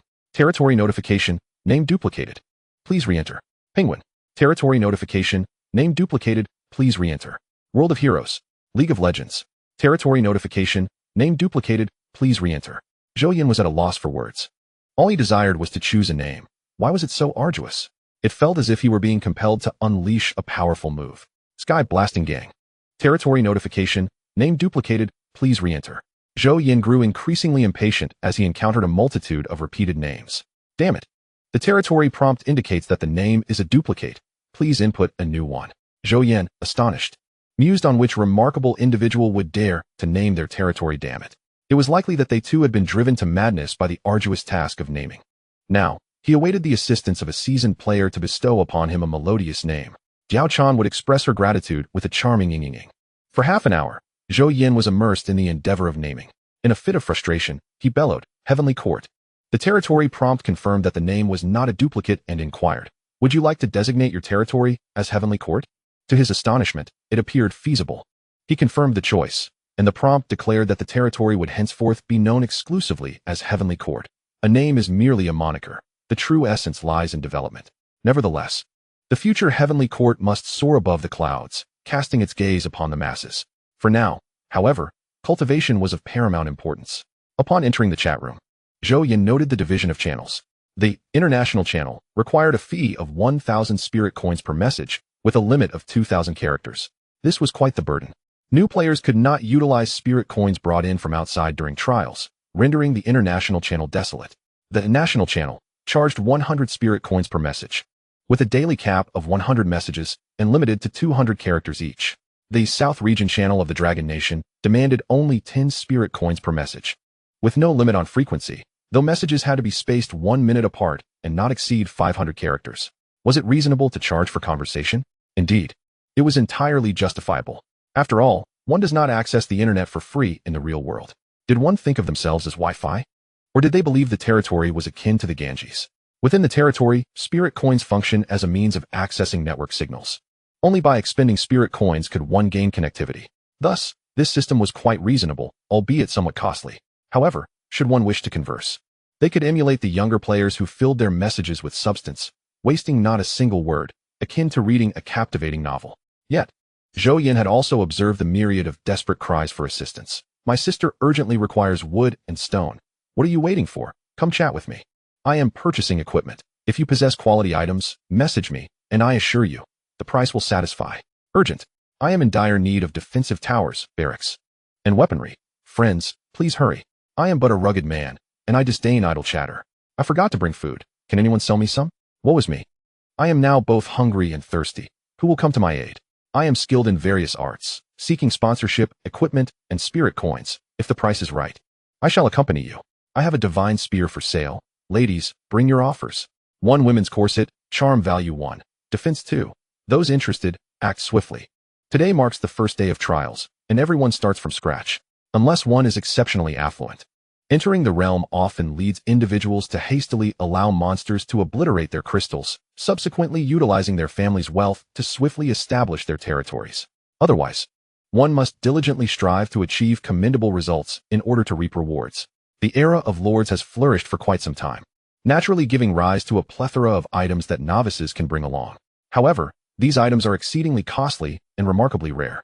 With so many individuals across the globe, it is inevitable that numerous wealthy heirs exist, many of whom seek to distinguish themselves in novice trials through the acquisition of such artifacts. Zhou Yan exited the chat room and opened the trading hall. The hall is divided into two sections, the International Trading Hall and the National Trading Hall. Zhou Yan surveyed the diverse array of items within the International Trading Hall, where offerings originate from novice lords worldwide. Given the vast selection, some valuable commodities are indeed available. Yet their prices are exorbitantly steep, bordering on extortionate. Nevertheless, there are individuals willing to spend substantial sums to post notices in search of construction materials. This individual is undoubtedly a wealthy heir, possessing such considerable funds on the very first day of the novice trials to advertise in the international channel. It is astonishing how affluent they are. Poverty truly limits one's imagination. Zhou Yan noticed that many had listed food items, such as bread and milk, which had been transported from the real world. Who would desire such items? Surprisingly, there were indeed buyers, and these items were nearly instantaneously sold out. Is there a shortage of food? One cannot assert that. Novices must rapidly level up to level 5, as only upon reaching this milestone will their territory reward them with a farmland structure. Prior to level 5, the soldiers summoned to the territory must be managed by the lord themselves. Novices enter with a strict weight limit on the items they can carry. Even if one wishes to bring more, it is simply not feasible. This limitation leaves novice lords feeling quite helpless, yet compliance is mandatory. For exceeding the weight limit prevents entry into the territory. Zhou Yan suddenly realized that this presented an excellent opportunity for him to amass wealth. Thus, he decided to list the carcass of a black-scaled serpent he had slain in the wild. Chapter 12. There are many gullible souls. He observed that a mere loaf of bread could fetch a price of 50 spirit coins. Therefore, the price for an entire serpent would undoubtedly be higher. Consequently, he boldly set the price at 1,000 spirit coins. In the International Trading Hall, a transaction incurs a service fee of 10 coins. In contrast, the National Trading Hall only charges a fee of 5 coins. Should lords engage in private trades, a transportation fee of just 1 coin applies, which can be succinctly termed as a courier fee. Regardless of the venue, spirit coins are essential. Without funds, one is left to wallow in despair. However, Zhou Yan was taken aback when his black-scaled serpent was promptly snatched up upon being listed. Territory notification. National Trading Hall, selling a black-scaled snake for 900 spirit coins. Astonishing. Zhou Yan was utterly taken aback. Were these individuals truly driven to madness by hunger? This was merely a corpse he had casually picked up in the wilderness. In the outside world, such a black-scaled snake would typically fetch only a few dozen to 100 spirit coins. Yet now, its price had surged tenfold, with eager buyers clamoring for it. At this moment, Zhou Yan could not help but erupt into laughter. He had detected a lucrative opportunity. This was akin to a windfall coming his way. However, as the saying goes, one should not let the fertile water flow into the fields of outsiders. Observing the acute food shortage among the lords, he promptly listed the black-scaled snake in the National Trading Hall, setting a modest price of 1,200 spirit coins. Subsequently, Zhou Yan placed another black-scaled snake on the international platform, this time pricing it at 5,000 spirit coins. It would be a disservice to himself not to take advantage of these foreign buyers. In the real world of the Kanglan continent, there was no war. Yet, tensions between nations were ever present. The resolution was quite simple. Armies from different nations would engage in battle directly on the Lord's continent. Quite a nuclear approach, indeed. Of course, each engagement between territories was confined to a specific scope, never exceeding certain limits. The formidable beings who had ascended to immortality on the Kanglan continent would not permit excessive casualties to arise from conflicts between nations. Battles could occur, and mutual harm was permissible, but full-scale warfare was strictly prohibited.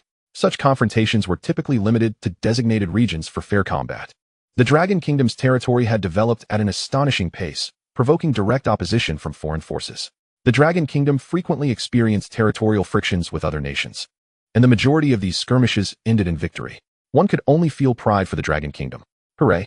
Thus, every nation painstakingly nurtured lords with exceptional potential. The rewards from the state were exceedingly generous. The nation never hesitated to lavish rewards upon lords who contributed to its development. Some even had the opportunity to become members of the National Lord's Army. However, Zhou Yan did not contemplate this aspect. The fact that he possessed 2 lordly domains must remain a closely guarded secret. Territory notification. National Trading Hall, selling a black-scaled snake for 1140 spirit coins. Incredible. Sold out in an instant. Transactions of such items could be conducted anonymously, ensuring that no one was aware of his sales. Zhou Yan listed several more black-scaled snakes. Territory notification. National Trading Hall, selling a black-scaled snake for 1140 spirit coins. Territory notification. National Trading Hall, selling a black-scaled snake for 1140 spirit coins. Territory notification. National Trading Hall, selling a black-scaled snake for 1140 spirit coins. At this moment, he could only wish to compose a poem. Ah, what a delight! The end. Let the flowers bloom. To expand one's territory and to safeguard it, one must first summon the barracks. The soldiers conjured from the barracks need not be solely of the human race. A myriad of races exists in this world, and the higher the quality of the territory, the more likely one is to summon rare soldiers. However, it is imperative to remember that all these soldiers require sustenance. What might befall you when you encounter powerful soldiers with equally voracious appetites, should you fail to provide them with food? Their loyalty would wane, leading to betrayal, a fate no one can accept. It is thus understandable why, on merely the first day, despite the black-scaled serpent holding little value in the real world, it could fetch such a high price. After coming to this realization, Zhou Yan set the price of the black-scaled serpent at 1,500 spirit coins, listing all remaining serpents for sale. The territory notified him. National Trading Hall sold one black-scaled serpent, yielding 1425 spirit coins. Upon seeing the notification of coins being deposited, Zhou Yan could not help but exclaim, "The evils of capitalism." It is evident that their initial accumulation of spirit coins stemmed from purchasing certain items before entering. Such possessions are typically affordable only to the truly affluent. The territory then alerted him. International Trading Hall sold one black-scaled serpent, garnering 4,500 spirit coins. Wow! Zhou Yan was utterly astounded upon receiving this news. He thought it was merely a ploy to irritate foreign lords, yet someone had indeed paid a premium. Tempted, he listed the final black-scaled serpent he intended to keep for himself. The territory notified him again. International Trading Hall sold one black-scaled serpent, netting 4,500 spirit coins. Zhou Yan was left speechless. Poor individuals should never fantasize about the lifestyles of the wealthy. He opened the chat room, where chaos reigned. Shocking. The mysterious lord has listed the black-scaled serpent, selling it for the exorbitant price of 1,200 spirit coins. Are we witnessing a moral decline or a distortion of humanity? We shall see. Unbelievable. The mysterious lord has gone mad, and the price of the black-scaled serpent has soared to 1,500 spirit coins. This is utterly inhumane. Goodness. The international platform has seen it sold for an astounding 5,000 spirit coins. This is blatant robbery. The most absurd part is that there are still fools willing to buy. And that fool is not you, as you lack the funds. To think that such a high price could attract buyers. Cursed be the wealthy. I, along with my soldiers, am merely gnawing on bread, and would never purchase such an overpriced black-scaled serpent when one could suffice for a mere 100 in the real world. Young man, I sense your financial constraints. I can almost taste the sourness in the air. No more words. My heart aches with envy. I am affiliated with the Penguin Group and wish to propose a transaction with the friend selling the black-scaled serpent. The chairman of Pinduo is my father. Let us be friends. I am a member of the Xiaomi Group and wish to have a meaningful conversation with the esteemed seller of snakes. Chapter 13. A fortune of hundreds of thousands of spirit coins has been acquired, and the chat room has erupted due to his sale of the black-scale snake carcasses. Countless individuals harbor feelings of envy and resentment towards him. This is quite understandable. If the protagonist selling snake meat were anyone else, he too would experience a myriad of emotions. They are all ordinary citizens. After all, such sentiments are natural. Just as Zhou Yan contemplated continuing to list wild rabbit meat for spirit coins, a friend request notification appeared. Zhou Yan? He expressed his bewilderment. This individual was no ordinary person, as evidenced by their ability to add him as a friend. Surely, this could only be accomplished through some mysterious item. Zhou Yan hesitated, considering whether to decline the request. After all, he was not one to be easily swayed. He prided himself on his integrity and was not one to acquiesce to just anyone. However, upon seeing the name of the individual's territory, he promptly set aside his principles and chose to accept the request. Territory notification. Successfully added, Qin Yao, commander of the Divine Dragon Nation's Lord Corps. Team 9527, as a friend. This person belonged to the military of the Divine Dragon Nation, and such a prefix was not bestowed upon just anyone. It was certified by the Lord's space, akin to an official passport. The presence of such a mark was sufficient to prove their allegiance to the nation. He had often heard that each iteration of the Lord trials was, in essence, a form of international competition. Due to the international rankings, only those within the top 100 could receive precious rewards, and those ranked were meticulously cultivated lords from various countries. For individual lords, the rewards from the international rankings were largely out of reach. They were typically reserved for military representatives or individuals from prominent conglomerates. An individual could never compete with the lords dispatched by nations. Previously, he had been skeptical of such claims, as they were merely hearsay to him. He had never witnessed them firsthand. Now, however, seeing was believing. Friend information. Hello, I am from the Divine Dragon Nation's Lord Core. My name is Qin Yao. Zhou Yan responded. Hello, are you interested in purchasing this snake meat? It was obvious that the other party was not drawn to him for his looks. Qin Yao glanced at the message, somewhat surprised, and subsequently replied, Indeed. I assure you that I will not let you suffer a loss. I will purchase each piece of snake meat for 500 spirit coins.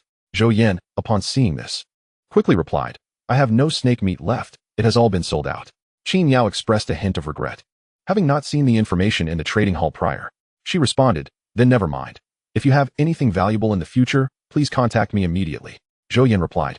However, I do have wild rabbits and roosters. Would you be interested? Qin Yao, who was about to conclude the conversation, paused, clearly taken aback by Zhou Yan's unexpected offerings. Had it not been for the fact that the monsters outside her territory were all undead, there would have been no need for her to purchase provisions. Moreover, she possessed only one item that allowed her to directly add friends. If she were to add other teammates who also lacked food, it would be a sheer waste. This was the very reason she preferred to spend her spirit coins purchasing from Zhou Yan rather than using them to add teammates, as they had ample spirit coins available for ranking purposes. Upon hearing that Zhou Yan had food for sale, she quickly replied, Yes. Do you have enough to consume? Zhou Yan responded affirmatively. Take as much as you need. I'll take all you have. Qin Yao insisted confidently. All right. I'll sell you 1,010 wild rabbits and 1,010 roosters each, Zhou Yan stated, offering a round figure that, after deducting service fees, would net precisely 1,000 spirit coins for each. Qin Yao was somewhat taken aback. She had expected Zhou Yan to quote a higher price, yet he did not. If he were to sell these at the International Trading Hall, he could certainly command a far greater price. Thank you. Should you need assistance in the future, do not hesitate to contact me. I will certainly help where I can. Qin Yao's regard for Zhou Yan rose significantly. It was evident that he was acting this way due to his military connections. Let us leave it at that, Zhou Yan said, leaving 2 chickens behind while posting the remaining wild rabbits and roosters for sale. She speculated that he had ventured outside the territory to hunt monsters and, by fortune, encountered only weak creatures in the vicinity. What audacity, Qin Yao remarked. A rookie lord daring to explore the territory's outskirts on the very first day. Such courage is not common. Were it not for the substantial resources supported by her nation, she would never have dared to covet anything beyond her territory. Regrettably, her luck had not been favorable. Although she had awakened an orange legendary lord space, she had descended in a land teeming with undead. Coupled with the summoning of a horde of ravenous dragon knights, her demand for food had escalated significantly. She glanced at the number of wild monsters listed for trade and gasped in astonishment. So many. She was utterly surprised, pondering whether this heavenly court lord was nurtured by some major conglomerate within the country. However, she quickly dismissed the thought. If that were the case, they would never part with food for sale. This indirectly affirmed the strength of her counterpart, or perhaps indicated the summoning of a formidable hero. Perhaps he was simply a fortunate individual. Qin Yao smiled and confirmed the trade. Very well, Zhou Yan accepted without hesitation. A friend in need is a friend indeed. Having military associates is certainly not a disadvantage. Territory notification, transacted with friend, Team 9527 of the Divine Dragon Nation, Qin Yao, earning 33,000 spirit coins. Qin Yao was about to conclude the conversation when Zhou Yan sent another message. By the way, do you need any stone? What? Stone? The revelation left Qin Yao utterly astonished. It was only the first day of the new trial. On the very first day, he acquired stone materials. Could this fellow truly be the favored child of fortune? Where did these stones come from? Naturally, he desired as many as possible. Qin Yao promptly responded. There isn't much. Though, there are only 241 star stones, 117 2-star stones, and merely 28 3-star stones. Are you certain you want them all? Zhou Yan replied. Qin Yao was left speechless. This individual must possess an exceptionally high luck value. Surely, he must have stumbled upon a deserted stone mine. By the way, what price do you wish for the stones? Let us follow the market rate. After discussion, they both arrived at a satisfactory price. Zhou Yan successfully acquired a substantial sum of 300,000 spirit coins. Moreover, he could assist the other party in developing their territory, thus contributing to the nation. Although during the novice trials, constructing buildings in the territory did not require the consumption of wood or stone, using these materials to build walls would enhance the defense, greatly ensuring the safety of the territory. The monsters in the later stages would not be easy to deal with if the walls were not sturdy. They could easily be toppled. If you come across any valuable items in the future, be sure to trade with me first. Qin Yao became thoroughly intrigued by Zhou Yan. Having such a partner would be immensely beneficial for her territory. At the very least, during the trials, she would not have to worry about food. Of course, that is not a problem, Zhou Yan replied, equally pleased. This haul had been extraordinarily bountiful, just from selling the meat and materials from wild monsters. He had already earned nearly 400,000 spirit coins. He must take advantage of the opportunity in the preceding days. Otherwise, once everyone reached level 5, selling meat for profit would become significantly more challenging. With newfound wealth, Zhou Yan promptly began upgrading his buildings. Chapter 14.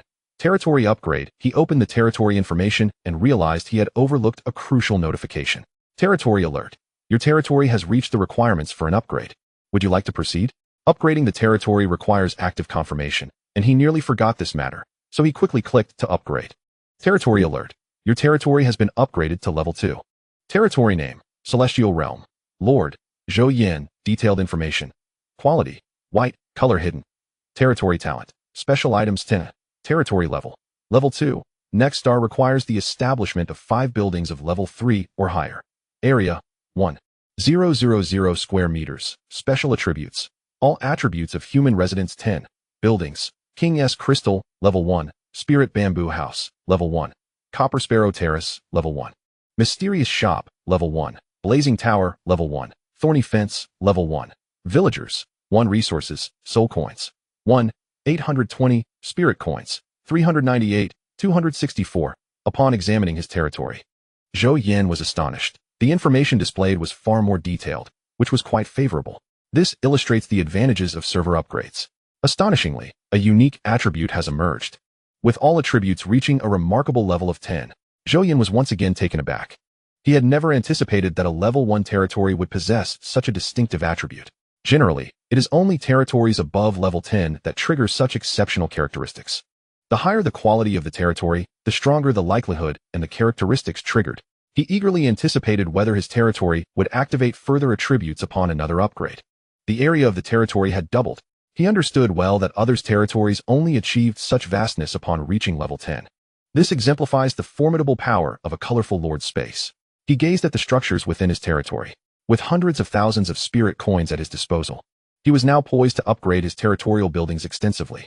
With a grand gesture, Zhou Yan commenced the relentless enhancement of his structures. Territory Notification. Consuming 200 spirit coins. King's Crystal, upgraded to level 2. Territory Notification. Consuming 300 spirit coins. King's Crystal, upgraded to level 3. Territory Notification. Consuming 400 spirit coins. King's Crystal, upgraded to level 4. Territory Notification. Consuming 1,000 spirit coins. King's Crystal, upgraded to level 10. Finally, the upgrades were complete. Zhou Yan smiled as he looked at his King's Crystal. But at that moment, astonishment washed over him. How strange, why could my building still be upgraded? Zhou Yan's eyes widened, and excitement surged within him. During the novice trial phase, buildings could only be upgraded to a maximum of level 10. However, he discovered that his territory was different. With a heart racing with exhilaration and trembling hands, he proceeded to elevate his King's Crystal once more. Territory Notification. Consuming 2,000 spirit coins. King's Crystal, upgraded to level 11. Incredible. Zhou Yan was immediately astounded. His territory was, in fact, unbound by the limitations of the novice trial rules. This was undoubtedly a monumental boon for him. It is essential to note that once the novice trial concludes, all buildings necessitate the collection of sufficient resources according to their specific requirements for upgrades. It is not merely a matter of possessing spirit coins. In fact, some buildings impose exceedingly stringent conditions, making it nearly impossible to acquire the materials needed for upgrades throughout one's lifetime. Upgrading buildings is a considerable headache for every lord. Yet now, he was free from these constraints, able to upgrade his buildings without limit. This was unequivocally good news. He could not guarantee whether the conclusion of the novice trial would impose additional requirements for upgrades. However, with an ample supply of spirit coins, he could certainly elevate his structures without hesitation. With nearly 400,000 spirit coins, he had sufficient resources to ascend to higher levels.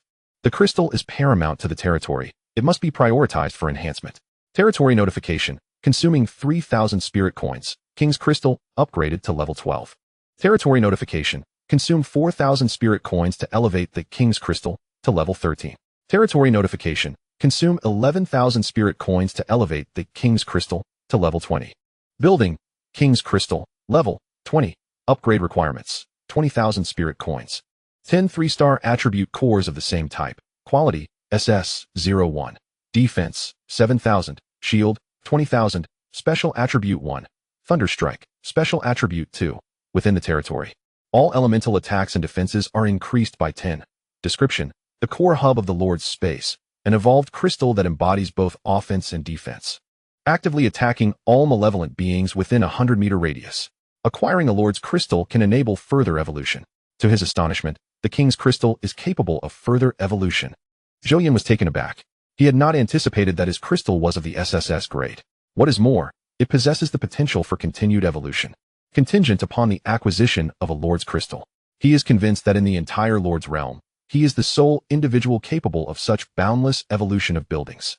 Indeed, he had heard whispers that Lord's crystals could enhance the crystals of one's territory, yet such attributes were typically exclusive to advanced crystals. The sources of Lord's crystals are twofold.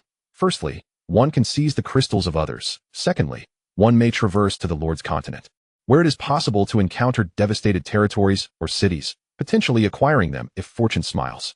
However, the first method invites considerable enmity, and the enhancement provided by a Lord's crystal to territorial crystals is not particularly significant. Thus, he had never heard of anyone launching an assault on another's territory solely for the sake of a Lord's crystal.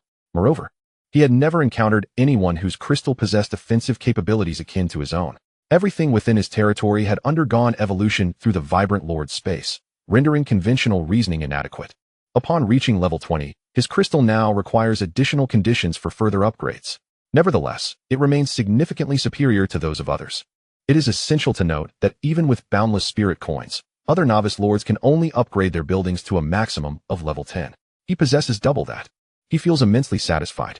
The crystal has acquired a special attribute, enhancing all elemental attacks and defenses within the territory by 10, an undeniably formidable advantage. One should not underestimate this increase. Many defensive structures may not even achieve a mere 10 in attributes, even at level 50. The SS quality of the King's crystal has indeed lived up to his expectations. This is evidently more beneficial for heroes and lords of the magical persuasion. Furthermore, the increase in magical resistance will significantly bolster the magical defenses of his territory's inhabitants. However, he does not intend to pursue the path of a magical lord. After reaching the 10th level, the lord can select a profession. As a citizen of the Divine Dragon Kingdom, he possesses a preference for Eastern professions such as warrior, cultivator, battle mage, and Taoist. Should there be hidden professions available, it would be even more delightful. However, such profession certificates are exceedingly rare, with each hidden profession certificate being of great value. It is said that even in the realm of lords, encounters with individuals who have purchased hidden profession certificates are scarce. Chapter 15. Major upgrade of buildings. Subsequently, he commenced upgrades on other buildings. Territory notification. Consumed 100 spirit coins. Thornvine fence. Upgraded to level 2. Territory notification. Consumed 200 spirit coins. Thornvine fence. Upgraded to level 3. Ultimately, he elevated the Thornvine fence to level 20. Building. Thornvine fence. Level 20. Upgrade cost. 20,000 spirit coins. Quality.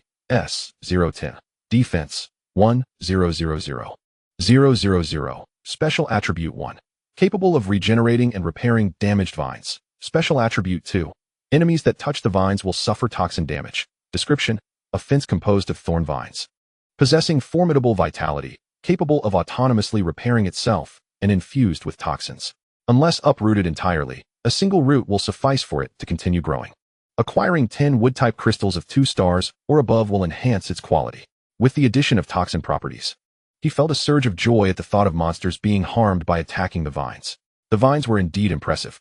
10 wood-type crystals should not pose much of a challenge, albeit at a significant cost. Crystals are only dropped by boss-level monsters. Ordinary creatures yield none.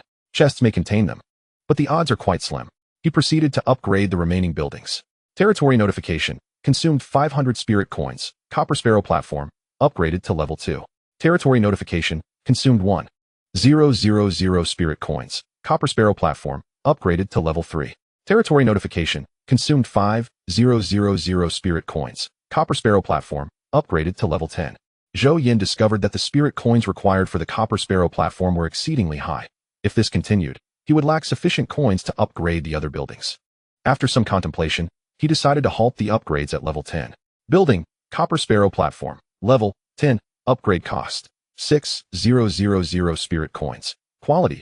RRR. Defense. 5,000. Function. Summoning. Special attribute 1. Female heroes. Special attribute 2. Summoning success rate 10. Description. It houses numerous female heroes from other realms, each possessing formidable abilities. The elementary summoning consumes 100 soul coins per attempt. The intermediate summoning requires 500 soul coins. The advanced summoning costs 1,000 soul coins, and the super summoning demands 10,000 soul coins. It is noted that the greater the expenditure, the higher the probability of summoning a hero. The Bronze Sparrow Terrace is classified as a structure of the highest quality, which greatly surprised Zhou Yan. Upgrading this building can enhance the success rate of summons, thereby reducing the consumption of soul coins, which is indeed essential. He proceeded to upgrade the next building. Territory notification, 100 spirit coins consumed. Spirit Pulse Bamboo House, upgraded to level 2. Territory notification, 200 spirit coins consumed. Spirit Pulse Bamboo House, upgraded to level 3. Building, Spirit Pulse Bamboo House, level 20. Upgrade requirements, 30,000 spirit coins. 500 3-star timber. Quality, S01. Defense, 100,001,0000. Special attribute 1. Essence condensation. Special attribute 2. Training speed 20. Description, capable of absorbing the spiritual essence between heaven and earth. Accelerating training speed. Acquiring a spirit pulse can enhance its quality. Spirit pulse? Zhou Yan was left speechless upon examining the upgrade requirements for this building. He had never heard of such a concept as a spirit pulse. Is it not something intangible? How could such a thing even exist? He could only seek out information on this matter later. There are still 2 buildings left to upgrade. Territory notification, 200 spirit coins consumed. Flame Tower, upgraded to level 2. Territory notification, 300 spirit coins consumed. Flame Tower, upgraded to level 3. Building, Flame Tower, level 20. Upgrade requirements, 30,000 spirit coins, 100 3-star timber.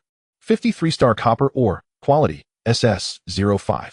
Upgrade requirements, 5 3-star fire element cores. Defense, 100,001,0000. Special attribute 1.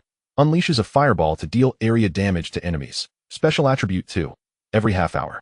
Initiates a firestorm, covering a 100-meter radius. Attack range, 200 meters. Description, a powerful tower of fire elements. Once again, he encountered the element cores. Zhou Yan realized that he required numerous materials for his future endeavors. The price of these elemental cores is not cheap. Even a 1-star non-attribute core costs at least 100,000 spirit coins, and those with attributes are far more expensive. He discovered that his current wealth was insufficient to meet these demands. He needed to strive harder. His deceased parents were both lords, and before their passing, they left him with 1 million spirit coins. It was with those savings that he had managed to reach the age of 18, and he still had several 100,000 left. However, to develop his territory, that amount was merely a drop in the bucket. The Flame Tower acquired an additional skill, proving to be highly effective against large hordes of monsters, capable of annihilating many foes. The last building remains. Territory prompt. Consume 100 spirit coins to elevate the mystical shop to level 2. Territory prompt. Consume 200 spirit coins to elevate the mystical shop to level 3. Territory prompt. Consume 300 spirit coins to elevate the mystical shop to level 4. Building, mystical shop, level 20. Upgrade requirement, 30,000 spirit coins. Quality, S05. Defense, 1,000,000. Function, sells various items. Special feature 1. 1 active refresh of items per day. Special feature 2. Discount cards appear during holidays, with random discounts. Description, a new batch of items refreshes automatically every 22 hours and 40 minutes. Purchasable with specified soul coins and spirit coins. Acquiring 5 altars enhances quality. This mystical shop is indeed remarkable. The ability to offer discount cards during holidays is absolutely commendable. It was precisely because of the discount card that he was able to purchase the hero card, summon the first hero Diao Chan, and facilitate the development of his territory to this extent. Territory prompt. Your territory level has reached the upgrade requirement. Do you wish to upgrade? The territory is ready for an upgrade. Zhou Yan opened the territory list and clicked to upgrade, opting for a consecutive upgrade. Territory prompt. Your territory has been elevated to level 3. Territory prompt. Your territory has been elevated to level 6. Territory name, Celestial Realm. Lord, Zhou Yan, detailed information. Quality, white, color hidden. Territory talent, special items 10. Territory level, 6. The next star requires the establishment of 7 level 7 or higher buildings. Area, 4,000 square meters. Special attribute 1. All attributes of the human race in the territory 15. Special attribute 2. All race attributes in the territory 10. Buildings, King S Crystal, level 20. Spirit Bamboo House, level 20. Copper Sparrow Terrace, level 10. Mystical Shop, level 20. Flame Tower, level 20. Thorny Fence, level 20. Villagers, 1 resources. Detailed information, Zhou Yan, oh. Chapter 16, Stone Set Zhou Yan, the meal is ready. Diao Chan entered the bamboo house and spoke to Zhou Yan, just as I was feeling hungry. Let me sample Chan'er's culinary skills, Zhou Yan replied with a smile. The spiritual energy of the bamboo house has intensified, and the territory has expanded significantly. The changes are truly remarkable. When the territory upgraded, Diao Chan noticed that the buildings surrounding the territory underwent astonishing transformations. Each structure became more beautiful and grander. Our territory will continue to improve. Zhou Yan stepped outside and saw a fragrant roast chicken in the pot, causing his mouth to water. He had brought a pot and several sets of bowls and chopsticks upon entering the territory. The chicken, along with Diao Chan, ventured out to gather firewood for roasting, enhanced with various seasonings, resulting in an enticing aroma. However, lacking a table, Diao Chan had no choice but to place it into a pot. Zhou Yan promptly stepped forward, offering her a chicken leg, saying, "Let us partake together. Should it prove unpalatable, kindly refrain from mocking my efforts." Diao Chan's cheeks flushed with embarrassment as she replied, "It is surely more delectable than anything I could concoct." Zhou Yan began to savor the roasted chicken, seasoned to perfection, yet he continued to lavish praise upon Diao Chan, which brought her immense joy. Indeed, a woman must be indulged. Failure to do so may lead one to a life of solitude. The territory had expanded several-fold. Yet aside from the buildings, the surrounding areas remained a mere expanse of earth, necessitating the expenditure of stone and spirit coins for proper paving. Each inch of land within the territory required financial investment for development. This merciless capitalist world is truly a vexation. Presently, the territory spanned 4,000 square meters, offering ample space, a testament to the merits of the thorned vine fence. This wall had autonomously grown to encompass the entirety of the expanded territory without consuming any resources or spirit coins, a delightful surprise. Had he opted for a different type of wall, it would have required a significant amount of spirit coins based on the territory's dimensions to enclose the upgraded area. This saved him a considerable sum, especially since upgrading various buildings had considerably depleted his spirit coins. As dusk descended, although Zhou Yan yearned to venture forth to hunt monsters, the enveloping darkness posed too great a danger. An unforeseen mishap could prove disastrous. Succumbing to the wilds would mean an eternal separation from Diao Chan. Nightfall was the domain of beasts, fraught with peril. Zhou Yan retrieved the treasure chests he had gathered and presented them to Diao Chan, saying, "Chan'er, it is once again your time to shine." Opting to open the chests at night would spare them the waste of daylight hours. He prided himself on his time management skills, though he was certainly no sea king. 500 to 600 treasure chests lay scattered about, and they harbored no fear of monster attacks, as the creatures would not assail the territory following the completion of the novice trial, a protective mechanism for newcomers. Diao Chan eagerly picked up a wooden chest and began to open it. "Congratulations, you have received 2 soul coins. Congratulations, you have received 2 soul coins. Congratulations, you have received 2 spirit coins. Congratulations, you have obtained equipment, hair boots." Remarkably, she had unearthed a piece of equipment from merely the 9th wooden chest. A stroke of good fortune indeed, likely enhanced by the territory's special item effects. This was precisely why he had chosen to bring the chest back for opening. Equipment, rabbit boots, quality, ordinary, durability, 55. Attribute, agility 03, equipment requirement, none. Indeed, this is a worthless piece of gear, as the attribute increase is rather meager. Naturally, Zhou Yan holds it in disdain. However, during the initial stages of the game, when equipment is scarce, even such subpar gear can be sold for a few spirit coins. It is certainly better than merely 2 spirit coins. Currently, he possesses over 1,800 soul coins. After some contemplation, he decided to elevate Diao Chan's level by 2. This enhancement would augment her luck by 2 points. Territory upgrade. Soul coins 300. Hero Diao Chan, level increased from 2 to 3.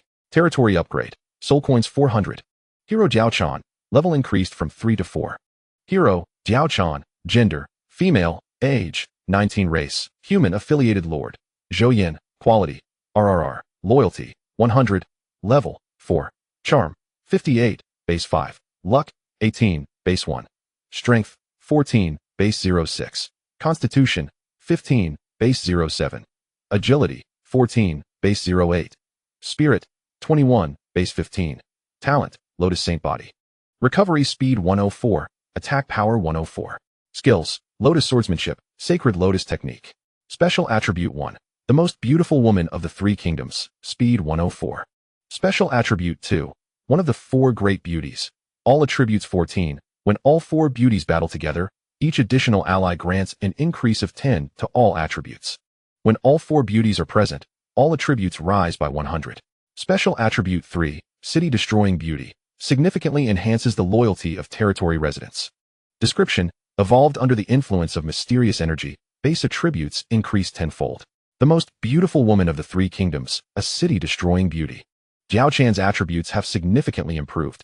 Even her various talents and special attributes have been enhanced, rendering her even more formidable. "You have upgraded me again," she remarked, feeling the surge of power coursing through her. She blinked at Zhou Yan. "After leveling up, your luck has increased, allowing for the possibility of obtaining more equipment," Zhou Yan stated. "Oh," Diao Chan nodded in acknowledgement. Zhou Yan chose not to upgrade himself. Instead, he intended to venture to the Bronze Sparrow Terrace in hopes of fortune.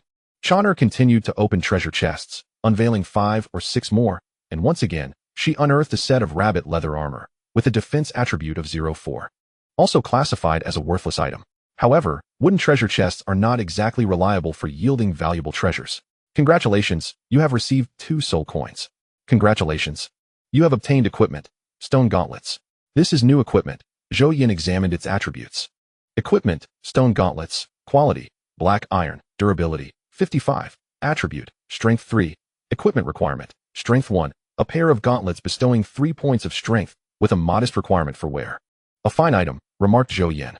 "Keep up the good work." He encouraged Diao Chan. Upgrading Diao Chan proved to be a judicious decision. However, he needed to reserve some soul coins to summon heroes at the Bronze Sparrow platform. With an expanded territory, it was imperative to have personnel stationed for defense, especially since he currently possessed only 1 defensive tower. "Congratulations on acquiring 2 soul coins." "Congratulations on acquiring 4 soul coins." "Congratulations on obtaining equipment, stone leggings." Once the treasure chests were fully opened, Zhou Yan amassed a considerable bounty.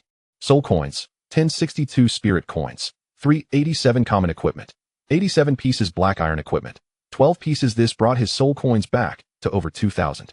While the spirit coins were of lesser concern, the most crucial aspect was the equipment. He had gathered numerous sets, enhancing their resale value. He had also assembled a complete set of black iron gear, comprising stone helmet, stone gauntlets, stone armor, stone leggings, stone boots. Chapter 17. The frustrating summon. This entire set of black iron armor was originally intended for Diao Chan. However, she found the equipment too unsightly.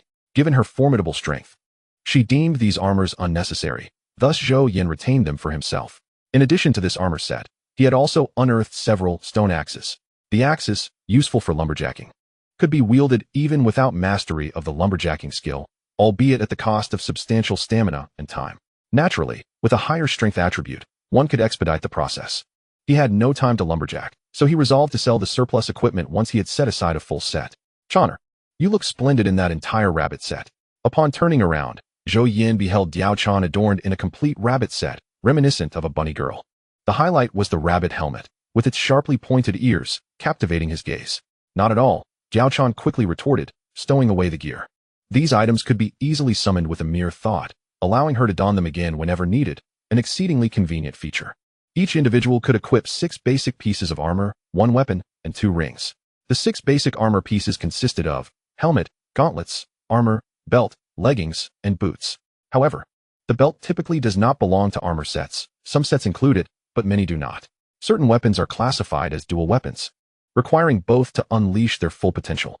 Equipping 2 rings, followed by any additional rings, does not augment attributes, with the exception of special rings. However, women possess a unique charm, allowing them to adorn themselves with an additional earring, necklace, and bracelet. Correspondingly, men may also equip 3 supplementary items that enhance their attributes: shoulder armor, a cloak, and a pendant. In the realm of territories, the variety of equipment is boundless, with numerous special items available that can augment one's capabilities. The higher your fundamental attributes, the greater your strength will be. As the night deepened, the structures of the territory emitted a soft glow, preventing the surroundings from being engulfed in darkness. Zhou Yan produced a lamp resembling a crystal sphere, designed for illumination and adjustable in brightness, proving to be exceedingly convenient. "Channer, let us proceed to the Bronze Sparrow Terrace," Zhou Yan stated. "Are we going to summon new sisters?" Diao Chan inquired. "Indeed, the battles ahead will be arduous, and given the vastness of our territory, we require more companions to join the fray," Zhou Yan replied. "All right," Diao Chan smiled, trailing behind Zhou Yan. The Copper Sparrow Terrace had now reached level 10, its scale having expanded from a single story to a two-story structure, yet it remained devoid of furnishings. To enhance its decor, spirit coins would be necessary, which were currently unavailable during the novice trial phase. Zhou Yan approached the summoning platform, now resembling a stage, radiating a soft white light. He possessed only 2,000 soul coins, insufficient for a high-level summoning. Thus he could only resort to a low-level summon. As the saying goes, with a single draw, a bicycle transforms into a motorcycle. Copper Sparrow Terrace, summoning prompt. Do you wish to expend 100 soul coins for a summoning? Yes. Soul coins minus 100. The summoning platform flickered with light, and an item appeared before Zhou Yan. Copper Sparrow Terrace, notification. Congratulations, you have obtained one wooden table. This is rather disheartening. Were it not for the fact that only he could perform the summoning, he would have let Diao Chan take the lead, considering her higher luck. A table is still decent, at least it can hold some items, Diao Chan consoled. The more advanced the item, the harder it is to summon. And Zhou Yan was well prepared for this. Item, wooden table, quality, F. Description, a common wooden table, suitable for placing items or dining. He stored the table and initiated another summoning.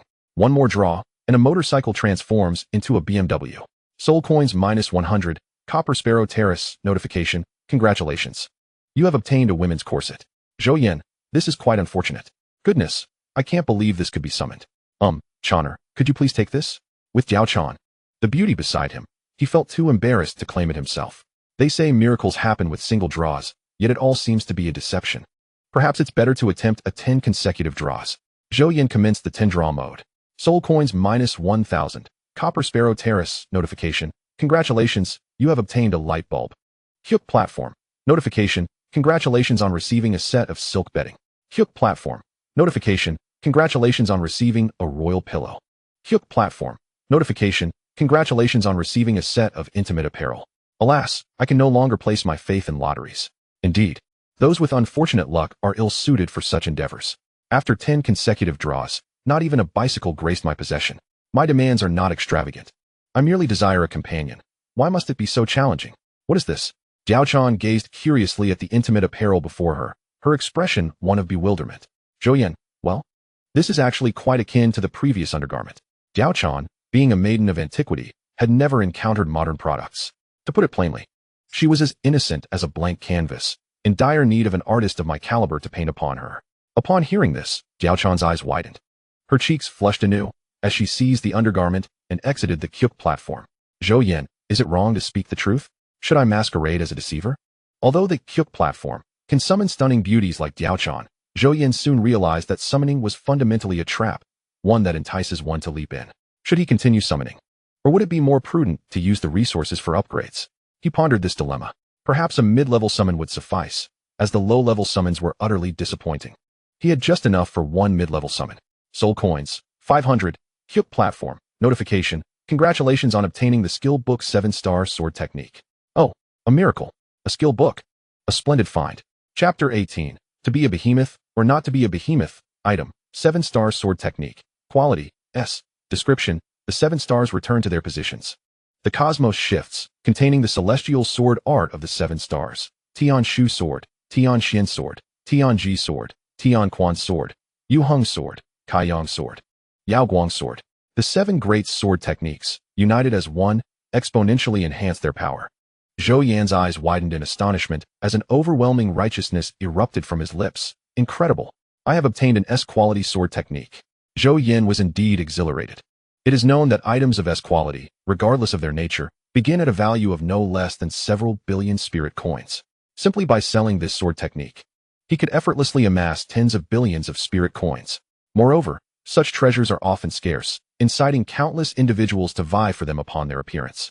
The Kyuk platform is truly exhilarating. Zhou Yan was elated. S-quality items are extraordinarily precious, each worth its weight in gold. This also correlates with the fact that the Kyuk platform is a top-tier establishment. Superior constructions yield a greater abundance of treasures. And with his territory's special item probability set at 10, the emergence of such a sword technique is both reasonable and justified. Acquiring such a tome of swordsmanship proved to be immensely beneficial for him. Zhou Yan grasped the skill book and initiated the learning process. Learning S-class skill, 7-star sword technique. The skill transformed into a radiant beam of golden light, entering Zhou Yan's mind. He closed his eyes. his consciousness enriched with various methods and techniques pertaining to the 7-star sword technique. However, to unleash its full potential in combat, continuous practice and the enhancement of skill proficiency were imperative. Regrettably, if one were to utilize it in conjunction with a martial arts method, the power could multiply several times over. After assimilating the 7-star sword technique, Zhou Yan felt a tinge of regret. Martial arts not only significantly augmented one's physical attributes, but also amplified the potency of various skills. Unfortunately, advanced martial arts were exceedingly rare treasures. If he did not acquire a martial arts method during the trials, he would have to rely on this book as a temporary measure. The more formidable the martial arts, the swifter the cultivation, and the greater the power that could be unleashed. Martial arts were valued several times higher than skills. Thus, if this S-grade skill book were exchanged for an S-grade martial arts method, its worth would increase at least threefold, with a minimum price reaching a staggering 10 billion spirit coins. Indeed, 10 billion spirit coins. Many toiled for decades, even centuries, without amassing such a fortune. Yet a single high-quality item could catapult one into overnight wealth. This encapsulates the thrill of exploration in uncharted realms, where lords uncover treasures. Soul coins were undeniably valuable, though regrettably, they proved to be rather ephemeral. Although he possessed several hundred spirit coins, they were insufficient for a single intermediate summoning. After the summoning concluded, Zhou Yan accessed the trading hall, listing all unnecessary equipment for sale. These items would retain their value longer if sold promptly. As more equipment accumulated in the future, their worth would diminish. He set a reasonable price based on market trends, and before he could finish listing all his gear, he received notifications of sales. Territory notification. National Trading Hall, sold, hair boots, earning 475 spirit coins. Territory notification. National Trading Hall, sold, stone leggings, earning 1,900 spirit coins. The speed of these transactions was astonishing. Currently, equipment was indeed scarce, and for those affluent individuals seeking to enhance their strength, spending a bit of money was inconsequential, especially since the prices of the gear sold by Qin Chuan were quite reasonable. In contrast, some items in the trading hall were absurdly overpriced and remained unsold. Zhou Yan's equipment was snatched up in no time, netting him several tens of thousands of spirit coins. Departing from Bronze Sparrow Terrace, Zhou Yan returned to Spirit Pulse Bamboo Cottage, where he found Diao Chan seated by the bedside. He retrieved the table, chairs, candlesticks, and betting that he had won in the previous lottery. These items were serendipitously useful. Well then, Chaner, shall we take a rest? Ah, very well. Tonight, I shall rest upon the stool, as it happens to be available.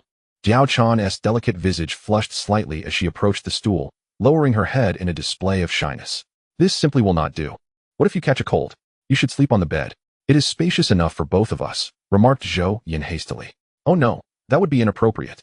I assure you, I am perfectly fine, Diao Chan replied with an air of urgency. Worry not. I am the lord here, so heed my words. Under Zhou Yan's insistence, Diao Chan removed her boots and laid down on the bed, burying her head beneath the covers. Zhou Yan joined her, presenting himself with a moral dilemma, to become a beast or to descend into something even less. Ultimately, he chose neither. He opted for humanity. He embraced Diao Chan, noticing her body quiver slightly in trepidation. Fear not, Chaner, I merely wish to hold you as we sleep, Zhou Yan reassured her. Indeed, he refrained from any untoward actions, not out of a lack of desire, but rather the belief that time was on his side. Eventually, Diao Chan would be his. They slumbered through the night until dawn. The following day, both awoke early, though Diao Chan remained quite bashful. After a simple breakfast, they patiently awaited the impending monster assault on their territory. Zhou Yan observed that while defeating the monsters outside could yield valuable rewards, the safety of their territory was paramount. Should they lose their stronghold, all else would lose its significance. He resolved to wait until the monster attack concluded before venturing out to claim any additional bounties. Though the Crystal of Kings boasted commendable defensive capabilities and autonomous attack features, caution was essential. Stability was imperative. Recklessness would not be tolerated. As the clock struck 8, monsters finally approached their territory. Aside from the initial warning on the first day, no further alerts would be issued thereafter. Zhou Yan had been anticipating this moment. Zhou Yan, monsters are approaching, Diao Chan exclaimed, brandishing her Wolf Fang's sword and gazing at the distant creatures. No need to rush, there are not many of them, and they fall well within the Flame Tower's range. Let us first observe the might of our defenses. Each defensive tower possessed a limited range. To safeguard the entire territory, either more towers were necessary, or their levels must be enhanced to augment their offensive capabilities and reach. Zhou Yan and Diao Chan each readied their weapons, peering into the distance to assess the effectiveness of their defenses. Having explored the fog surrounding their territory the previous day, They could now view the situation beyond the borders, where the monsters emerged from the forest, brandishing crude swords and glimmering with a green light in their eyes. Monster, Goblin. Quality, Common, Level 3, Special, None. Description, a horde of avaricious goblins, with an insatiable penchant for pilfering treasures from others. These creatures are of the 3rd level, and their numbers are considerable. It is only the 2nd day, yet so many monsters have already appeared. If it were someone else, the territory would likely be in jeopardy. Zhou Yan understands that due to the nature of the colorful Lord's space. Coupled with his evaluation reaching SSS yesterday, the number of monsters today has increased significantly. This should be regarded as a boon for him. The greater the number of monsters, the better it is for the development of the territory, and the rewards will be abundant. 500 meters, 400 meters, 300 meters, 200 meters. Chapter 19. Acquiring 2 more buildings. As the monsters approached within 200 meters of the flame tower, the defensive structure began to activate. The flame tower resembles a modern edifice, adorned with flickering red flames, capable of casting a crimson glow even during the night. Once the monsters entered its attack range, the flame tower unleashed a massive fireball, comparable to the size of a basketball, which swiftly erupted from the tower, slicing through the sky and targeting the monsters beyond the walls. Boom! As the fireball struck the ground, it immediately detonated with a devastating explosion, enveloping monsters within a radius of several meters and consuming them entirely. At least 5 goblins were incinerated by the conflagration unleashed by the fireball, instantaneously dispatched. Zhou Yan gazed in astonishment. If these monsters had been more densely packed, the casualties would have been even greater. Truly, the flame tower is formidable. Zhou Yan felt exhilarated. Though regrettably, he currently possesses only 1 defensive tower. Were there dozens of such towers, the entire territory could be fortified against any intrusion, ensuring that even in his absence, it would remain secure. The power of this flame tower is indeed commendable. Isn't it just a bit lacking? Diao Chan remarked. Indeed, it has its limitations, Zhou Yan replied. The flame tower can only eliminate a finite number of monsters, especially since these creatures are somewhat dispersed rather than charging in unison. Soon, the goblins that evaded the flame tower's assault were merely dozens of meters away from the walls. Channer, it's time for us to act, Zhou Yan declared. Understood. After learning the S-rank 7-star sword technique, he was eager to test its efficacy. Together with Diao Chan, they positioned themselves beside the walls, preparing for the impending onslaught. The flame tower's attacks solely target monsters outside the walls. Those that breach the inner sanctum remain untouched. This necessitates the intervention of troops and heroes, yet unfortunately, his barracks had evolved into the Copper Sparrow Terrace. The characteristics of the Copper Sparrow Terrace dictate that no foot soldiers can be summoned. To acquire them, he must gain more barracks. Bang! The goblins are not particularly large, standing at approximately 1 meter tall, with the tallest among them not exceeding 1.5 meters. The diminutive goblin, standing at a mere 1.5 meters, was indeed a formidable foe, being a level 4 elite among the monstrous horde. As the creatures began to batter against the barricade, it was unfortunate that the thorn vine barrier not only exhibited remarkable resilience, but also bore menacing barbs laced with a potent toxin. Upon reaching level 20, the thorn vine barrier had significantly enhanced its attributes across the board. Each collision with the barrier elicited pained howls from the goblins, and before long, their bodies turned ashen and collapsed lifelessly to the ground. Remarkable. The toxicity of the thorn vine barrier proved exceedingly potent. Zhou Yan and Diao Chan had yet to engage when the goblins succumbed to their demise. One after another, the goblins charged against the wall in a futile attempt to scale it, only to meet their end shortly thereafter. With a height of 5 meters and tendrils as thick as a human arm, the level 20 thorn vine barrier was a formidable obstacle, replete with numerous venomous spikes. Although the goblins' assaults did diminish the barrier's defensive capabilities, this minor damage was swiftly remedied by the barrier's remarkable regenerative properties. Thus, Zhou Yan and Diao Chan found themselves mere spectators to the self-destructive antics of the goblins. As for any real danger, there was none to speak of. Channer, shall we venture out to engage them? Initially, the strategy devised by Qin Xuan involved waiting for the monsters to infiltrate before retaliating. However, given that these creatures could not even breach the wall, boredom set in, prompting them to take the initiative. Very well, Diao Chan replied. With a swift motion, Zhou Yan opened the gate of the wall, and both he and Diao Chan charged forth, brimming with lethal intent. First form of the 7-star sword technique, the celestial pivot sword. Zhou Yan grasped his long sword and lunged at the nearest goblin, with Diao Chan close behind. With a swift thrust, he cleaved the goblin in twain. What a splendid blade! Zhou Yan exclaimed, thoroughly impressed. It was indeed a testament to the prowess of an S-rank sword technique, capable of bisecting a goblin with ease. Diao Chan, in turn, executed 2 graceful strikes, dispatching the 2 goblins that dared to assault them. Upon witnessing the duo, the remaining goblins launched their own offensive. Let us indulge in this slaughter. With only a few dozen adversaries left, their combined strength posed no challenge whatsoever. Agreed. The 2 stood back to back, ready to unleash their fury upon the goblins. Following a day of practical combat and bolstered by the S-rank sword technique, Zhou Yan's prowess had surged significantly. Though his transitions between techniques were still somewhat unrefined, his diligence and earnestness were rapidly enriching his combat experience. One by one, the goblins fell before them, including the level 4 elite, which Diao Chan dispatched with a single stroke. At last, all the assailants lay vanquished upon the ground. Day 2 of the novice trial, battle concluded, commencing reward assessment. Eliminated 100 level 3 goblins, 3 level 3 elite goblins, 1 level 4 elite goblin. Combat evaluation, SSS rewards, basic reward of 120 soul coins, 120 spirit coins, and the foundational structure, farmland. Additional evaluation rewards, 240 soul coins, 240 spirit coins, and the structure, well. Upon hearing this, Zhou Yan felt a surge of joy. He had unexpectedly acquired 2 buildings. The higher the evaluation, the greater the likelihood of receiving architectural rewards. Achieving the highest evaluation for 2 consecutive days and obtaining building rewards was indeed reasonable.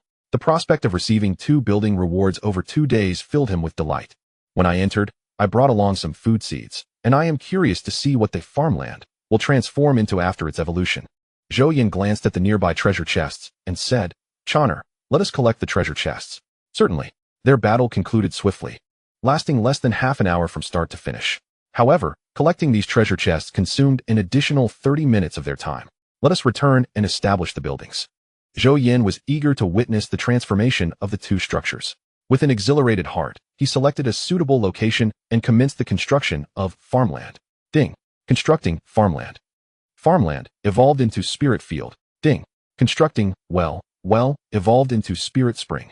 Before him appeared a vast expanse of fields, radiating an aura akin to that of the spirit pulse bamboo house. Beside the spirit field, a small lake emerged, also filled with the ethereal energy of the spirit spring. It truly did not disappoint.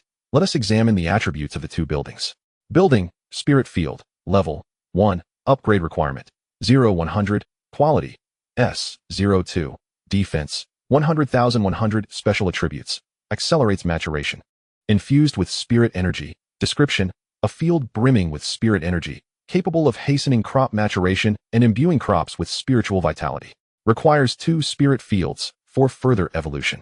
Chapter 20, 3 Lord Modes, Building, Spirit Spring, Level 1, Upgrade Requirement, 0-300, Quality, SSS, 0-5, Defense, 500,500, Consumption, 3,000 spirit coins per ton produced, Production Speed, 3 tons per day, Special Attributes, water infused with spiritual energy, description, a source of water rich in spiritual energy, capable of accelerating crop growth, enhancing physical strength, expediting cultivation, and aiding in recovery from injuries and fatigue, with boundless utility. Requires 5 spirit springs for further evolution. Upon observing the attributes of the 2 buildings, Zhou Yan was once again astounded. How powerful! They were exceedingly formidable. The capabilities of the spirit spring, in particular, represented an incredibly versatile water resource. Previously, he had been concerned about insufficient water supply, but now, this building had provided him with an unexpected delight. This truly bestows upon him an inexhaustible source of spiritual spring. Of course, such a spring cannot be limitless. It requires spiritual coins and yields merely 3 tons per day. Each ton consumes 3,000 spiritual coins, a trifling sum he does not currently lack. However, the production rate feels somewhat meager, limited to 3 tons daily. Yet, this is of little concern, as he anticipates that an upgrade in building levels will undoubtedly enhance the yield. He observes that many in the chatroom desire to procure water sources, likely due to their arrival in a region where water resources are exceedingly scarce, compounded by their own limited supplies. The capabilities of the spiritual spring are formidable. Even if he chooses to sell, he must not part with too much. Currently, he is still in a training phase, yet there are several who can afford the spiritual spring. He needs to assess the situation before determining an appropriate amount to sell. The functions of these 2 buildings are remarkably powerful. Zhou Yan has already demonstrated the building functionalities to Diao Chan, who is filled with excitement. Possessing such a spirit field, and spirit spring makes it nearly impossible not to grow stronger. Indeed, our territory will only flourish in the future. Will you join me in safeguarding this realm? Zhou Yan extended his hands, smiling at Diao Chan, his eyes brimming with sincerity and anticipation. Though shy, Diao Chan mustered her courage, extending her soft, fair hand to intertwine her fingers with Qin Xuan's, softly affirming. Qin Xuan gently took Diao Chan's hand and led her into the spirit field, stating, "Let us upgrade the spirit field and spirit spring. Then plant crops to observe the effects." During his time at school, he had encountered some online materials and learned that some lords had fortuitously acquired spirit fields, with the crops they cultivated offering tremendous benefits to humanity. These crops could enhance various attributes of the human body, bolstering physical prowess. The price of such crops is exceedingly high. The average person cannot even dream of purchasing them, let alone having seen them. Such items do not appear in ordinary locales. The emergence of this spirit field provides him with an additional source of income. However, he does not intend to pursue a farming-type lordship. In the past, he might have leaned towards an adventurous type of lord, but now he aspires to embrace both farming and adventure, advancing simultaneously to become the most powerful lord. The farming-type lord is easily understood. It literally refers to a focus on resource acquisition, primarily through farmland, cultivating various crops, medicinal herbs, mining, wood gathering, refining tools, concocting potions, and raising fish, shrimp, chickens, ducks, pigs, cows, and more. In contrast, the adventurous lord focuses on developing the territory, primarily establishing various defensive structures, barracks, and siege machinery. When sufficiently powerful, they can freely venture into the lordly continent to embark on adventures, acquiring diverse resources and treasures through combat to grow and thrive. The realm of adventurous lords is fraught with peril, often confronting an array of dangers. Each expedition typically entails a gamble with the entirety of one's territory at stake. Fortuitous circumstances may yield bountiful rewards, yet misfortune may strike immediately, resulting in a devastating assault by formidable monsters, obliterating the territory and rendering countless efforts futile in an instant. Such examples are innumerable. Beyond these two modes of lordly development, there exists a third archetype, the warlord. This mode is universally condemned across the nations of the Kanglan continent, as it involves waging war with the intent of plundering others' domains. The more benign of these warlords resemble bandits, pillaging the resources and wealth of other lands. However, the more brutal warlords do not merely seize every asset. They also annihilate the opposing lord's crystal, condemning them to a lifetime devoid of lordship. Regardless of their nature, all warlords face the collective ire of the Kanglan continent's nations, and upon discovery, they are subject to arrest and pursuit by all realms. Nevertheless, despite such prohibitions, these warlords persist, instilling a sense of crisis among the lords, who strive diligently to fortify their territories. Warlords are akin to criminals among lords, pursued not only within the lordly domain but also across the Kanglan continent, facing judgment according to the crimes committed and the laws of each nation. Zhou Yan commenced the upgrading of his structures. Territory notification, consumed 100 spirit coins, spirit field, upgraded to level 2. Territory notification, consumed 200 spirit coins. Spirit field, upgraded to level 3. Territory notification, consumed 300 spirit coins, spirit field, upgraded to level 4. Structure, spirit field, level 20, upgrade requirement, 30,000 spirit coins. 1-star Earth attribute crystal core. Quality, S02. Defense, 1,000,000. Special attribute 1, accelerated maturation, imbued with spiritual energy. Special attribute 2, enhanced crops, strengthening their attributes. Description, a field suffused with spiritual energy, capable of hastening crop maturation and imbuing them with vitality, while also fortifying them. Requires 2 spirit fields for further evolution. The spirit field has acquired an additional attribute, the specific function of which will only be revealed once crops are cultivated. The spirit field is capable of nurturing both agricultural produce and various herbs. Possessing seeds of spiritual medicine would be even more advantageous. However, Zhou Yan was previously an ordinary individual, lacking access to seeds of spiritual medicine, having only brought along some commonplace crop seeds. After upgrading the spirit field to level 20, he now possesses an impressive total of 19 additional spirit fields. He carried an abundance of seeds, a total of 20 plots of spiritual fields, ample enough for them to cultivate numerous fruits and vegetables. "Channer, let us plant some vegetables together," Zhou Yan suggested, producing a large assortment of seeds he had meticulously prepared, each labeled with its respective type: corn, cabbage, greens, cucumber, white radish, carrot, peanut, beans, apple, grape, pomegranate, and peach. In this realm, it was not at all peculiar that any fruit could be cultivated from seeds. Initially, he had feared he might not have enough to eat. Thus, he had generously purchased a variety of seeds, never anticipating their eventual utility. Otherwise, he would not have upgraded the spiritual field to level 20, occupying such a vast expanse. Chapter 21. Profiting handsomely from selling water after planting the various seeds, both of them were covered in dirt. Yet Qin Chuan felt an overwhelming sense of joy and fulfillment.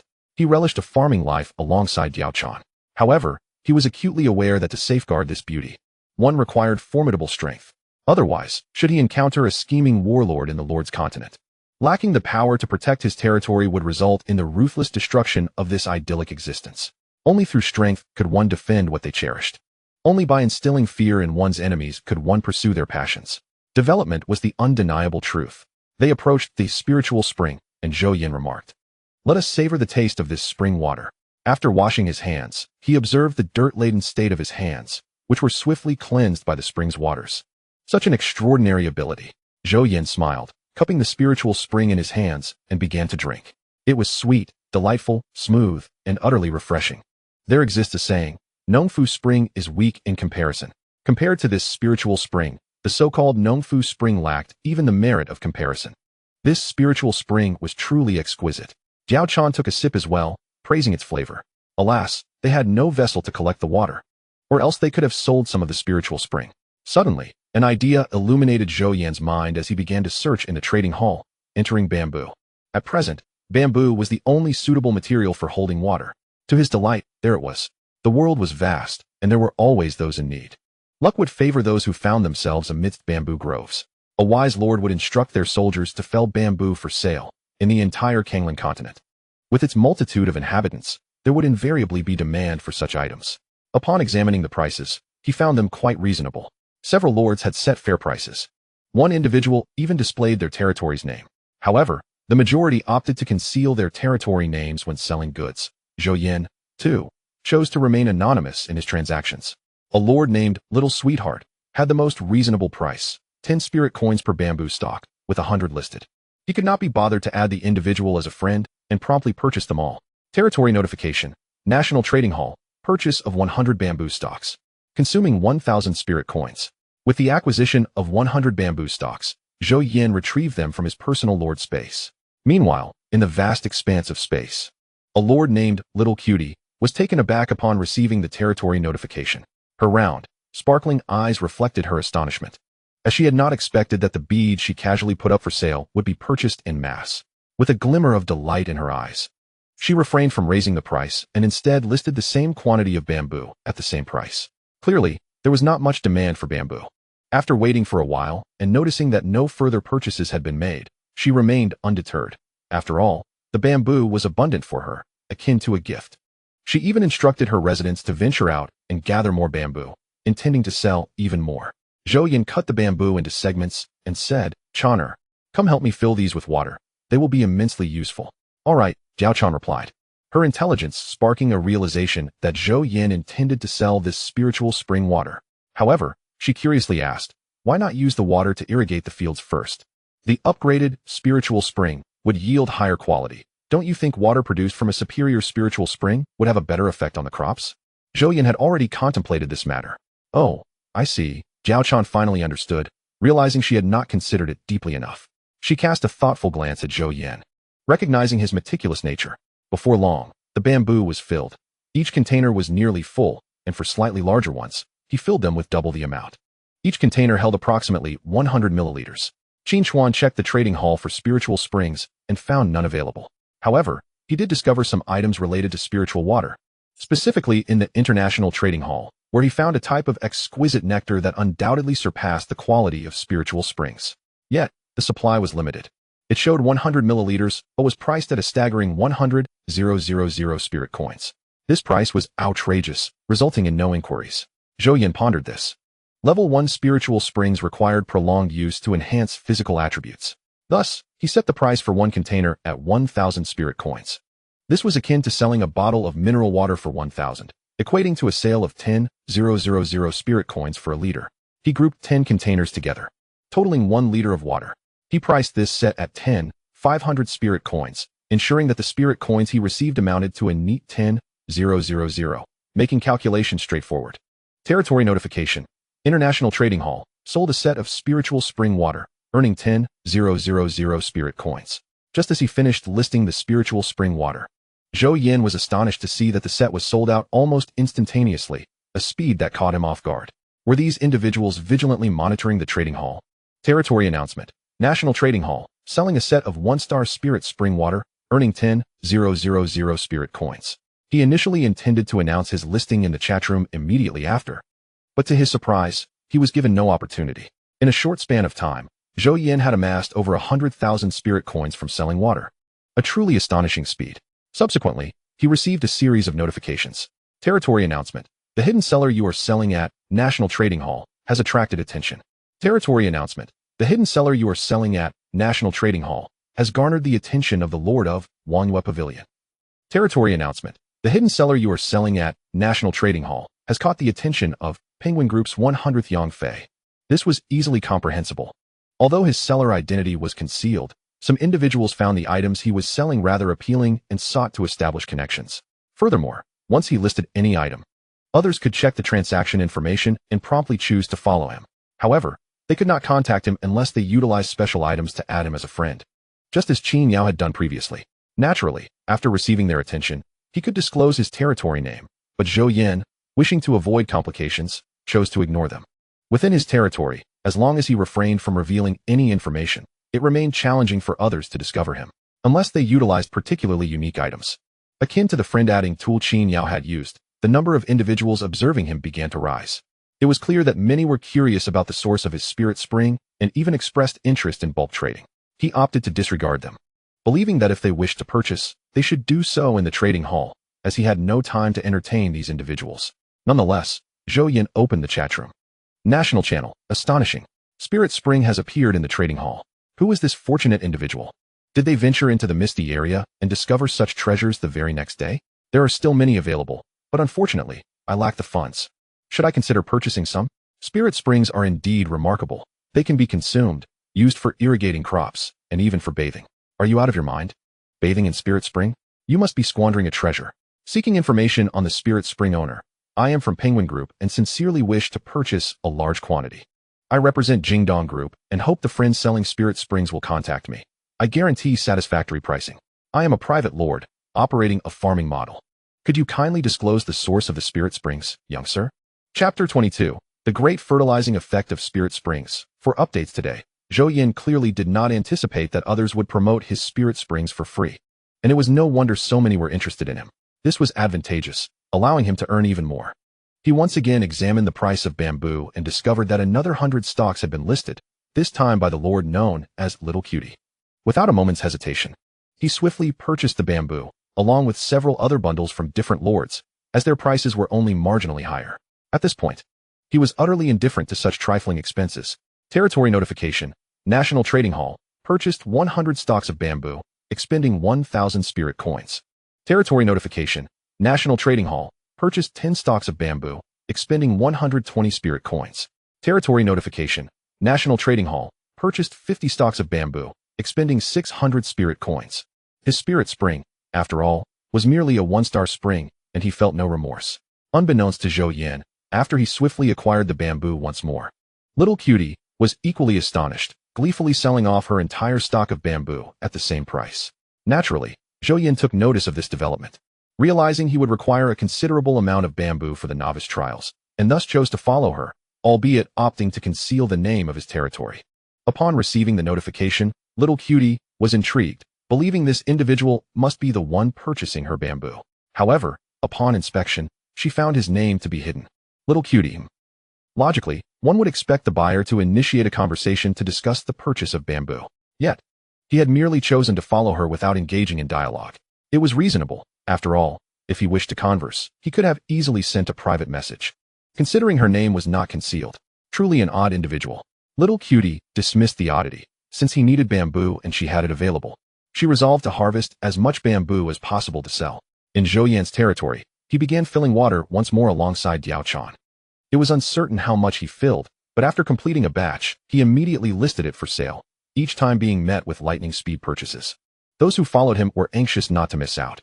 However, Zhou Yan was skeptical that these lords truly needed such vast quantities of spirit spring water. While a single lord may not require much, the entire nation had numerous lords, many of whom would indeed seek spirit spring water. Thus, even with his abundant supply, there would still be demand. This continued until Qin Chuan received the notification. Territory notification, Spirit Spring, today's extraction limit has been reached, please extract again tomorrow. The maximum extraction capacity had been attained. The extraction rate of the Spirit Spring matched its production speed, currently allowing for a maximum of 3 tons of water to be extracted daily, based on a calculation of 1 can equaling 100 milliliters. He had extracted a total of 3,000 cans of water. For clarification, 1 ton equals 1,000 liters, and 1 liter equals 1,000 milliliters. He glanced at his spirit coin balance, his heart racing with excitement and hands trembling. Over 3 million spirit coins lay before him. Calm down, calm down. I am destined to become the most powerful lord in the universe. A mere 3 million spirit coins is nothing. 5 grand words drift through the sky. This is merely a trifling sum. Zhou Yan strives to compose himself. Ha! He seldom laughs, except when unable to restrain himself. He has done his utmost to suppress his mirth, yet his strength of character betrays him. Diao Chan, oh, why is Zhou Yan suddenly so cheerful? Diao Chan is perplexed. The value of the spirit spring is undeniably significant, yet others merely acquire it through their adventures. However, he possesses a spring that can produce endlessly. Of course, once the novice trial concludes, it is likely that the price of his spirit spring will plummet to half its current value. After all, it is a low-grade spring, and adventurers, with a stroke of luck, can discover quite a few. Indeed, he has heard tales of springs as vast as entire lakes being uncovered. Thus, during the novice trial phase, the price can only be double that of the outside world. Many lords utilize it to irrigate spirit fields, accelerating crop growth to secure ample food supplies. Territory notification, spend 300 spirit coins to elevate Spirit Spring to level 2. Territory notification, spend 600 spirit coins to elevate Spirit Spring to level 3. Territory notification, spend 900 spirit coins to elevate Spirit Spring to level 4. Upgrading the Spirit Spring necessitates an increasing expenditure of spirit coins. However, the effects of the spring are extraordinarily potent, rendering the investment worthwhile. Territory notification, spend 30,000 spirit coins to elevate Spirit Spring to level 10. Territory notification, insufficient materials, Spirit Spring cannot be upgraded. Upon hearing this, Zhou Yan promptly opens the information regarding the Spirit Spring. Building, Spirit Spring, level 10, upgrade requirement, 100,000 spirit coins, 10 low-grade spirit stones, quality, SSS 05, defense 1,000,000, consumption 3,000 spirit coins per ton produced, production rate 10 tons per day, special attribute, water filled with spiritual energy, description, a source brimming with spiritual energy. It not only accelerates crop growth but also strengthens the body, hastens cultivation, and aids in the recovery from injuries and fatigue. Its uses are boundless. Requires 5 spirit springs for further evolution. To think it requires spirit stones. Zhou Yan is taken aback. He then furrows his brow. Spirit stones are exceedingly rare materials. Although they are merely low-grade, he has heard that they are particularly scarce and typically unattainable without special channels. He had not anticipated that the spirit spring would reach a cap at level 10. Evidently, each building is unique. Nevertheless, the production rate has risen to 10 tons per day. Aside from the 3 tons sold, he can still extract 8 tons of water. He intended to keep the spring water for his own use, as he presently required a substantial quantity for cultivation. Elevating the buildings would not restore the extraction rate of the spring water, nor would it enhance its quality. He had originally believed that the spring could be upgraded to level 20, which would elevate its quality to a higher tier. However, he was taken aback to discover that after reaching level 10, additional materials were necessary. Zhou Yan checked the trading hall to see if anyone was selling barrels or similar items, and indeed found some. Consequently, he spent 200 spirit coins to purchase 2 barrels, extracting 1 barrel of water each with Diao Chan, and began irrigating the spirit fields. With so many spirit fields, the irrigation process demanded considerable time. Nevertheless, both were filled with joy, as these were the fruits of their own labor. The harvest from such extensive irrigation promised a bountiful yield, which could be sold if they could not consume it all. The food nurtured by the spring water would undoubtedly yield remarkable effects, ensuring a robust market. However, Zhou Yan was astonished to see that shortly after the spring water was applied, the crops began to flourish as if they had been growing for 10 days or even half a month. Goodness, the growth rate was astonishingly rapid. No wonder the spring water was in such high demand. In the initial phase, as everyone lacked resources, items like the spring water were eagerly sought after by those who understood its value. Chapter 23. The mysterious shop revisited at this stage. Food was scarce for everyone, compounded by the need to sustain soldiers. Furthermore, the fog-covered areas beyond their territory were predominantly perilous. If they sent soldiers to explore, they feared for their safety. If a soldier perished, how could they rely on their own strength to withstand the subsequent trials? Thus, cultivating food became their primary source of sustenance. Although farming within the territory was swifter than outside, even the quickest crops required a fortnight to mature. This 2-week period also served as a form of assessment. Those unable to endure would naturally conclude their trials and return to Kanglan continent. The emergence of the spring water, however, could significantly accelerate the growth of their crops, allowing them to avoid enduring the full fortnight. Approximately 1 week would suffice. This was also why the spring water was so sought after. Everyone knew that being ahead by even a step was advantageous. However, in Zhou Yan's territory, the growth rate of crops was even more rapid, requiring only a few days. He had no fear of being surpassed by others. After all, within his domain, not a single building fell below S quality. Any one of them was already a remarkable achievement beyond others' reach. For newcomers at this stage, possessing a single S-quality building was akin to striking gold. Yet, Zhou Yan's entire collection consisted of such high-quality edifices. With so many superior buildings, what had he to fear? Thus, Zhou Yan never worried about being outpaced. His colorful lord space had the capability to evolve even the most ordinary buildings into structures of at least S quality. As for the heroes and the types of troops, I cannot guarantee much at this moment, but the quality will undoubtedly be exceptional. The matter of food has become trivial. All that is required now is to tend to it daily. Subsequently, Zhou Yan, accompanied by Diao Chan, ventured into the mysterious shop. The mysterious shop refreshes its inventory daily and additionally offers a chance for an active refresh. It had refreshed yesterday, yet regrettably, the prices were exorbitant, far beyond his means. Now, with over 3 million spirit coins in his possession, he no longer has to worry about finances. Upon entering the mysterious shop, Zhou Yan's gaze fell upon 5 items displayed on the counter. The first item was the Frost Armor. Item: Frost Armor. Quality: Bronze. Durability: 3030. Attribute 1. Defense 10. Attribute 2. Frostbite. Can actively release a chilling aura to freeze enemies. The duration of the freeze varies with the enemy's strength level. Usable once every 6 hours. Equipment requirement: Strength 6. Description: crafted from coarse ice ore. Price: 5,000 spirit coins. It was a bronze-grade piece of equipment, and the price was reasonable. Zhou Yan made the purchase without hesitation. Territory notification: consumed 5,000 spirit coins to purchase Frost Armor. Next, Zhou Yan turned his attention to the second item, which surprisingly was a piece of women's clothing. Specifically an outfit. He was quite taken aback, as such garments were exceedingly rare. He promptly examined its attributes. Item: Phoenix Attire. Special: provides additional attributes. Quality: Gold. Durability: 200,200. Attribute 1. All attributes 10. Attribute 2. Immaculate. Automatically cleanses all stains from the garment every hour. Attribute 3. Fire resistance 15. Equipment requirement: female exclusive. Luck 1. Description: made from the feathers of the firebird, it offers protection against cold and heat, making it the ideal choice for women. Price: 1 million spirit coins. It was astonishingly a gold-quality garment. Zhou Yan was utterly amazed. In the Lord's continent, garments are not uncommon, and many lords with weaving skills cultivate numerous such creations. This is primarily because many female lords have a penchant for beauty, and among the various lords, there are numerous female residents and heroes. The love for beauty is innate to all women, and thus, exquisite and beautiful attire sells remarkably well. One must never underestimate the purchasing power of women.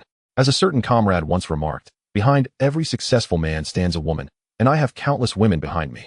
However, ordinary garments typically lack attributes.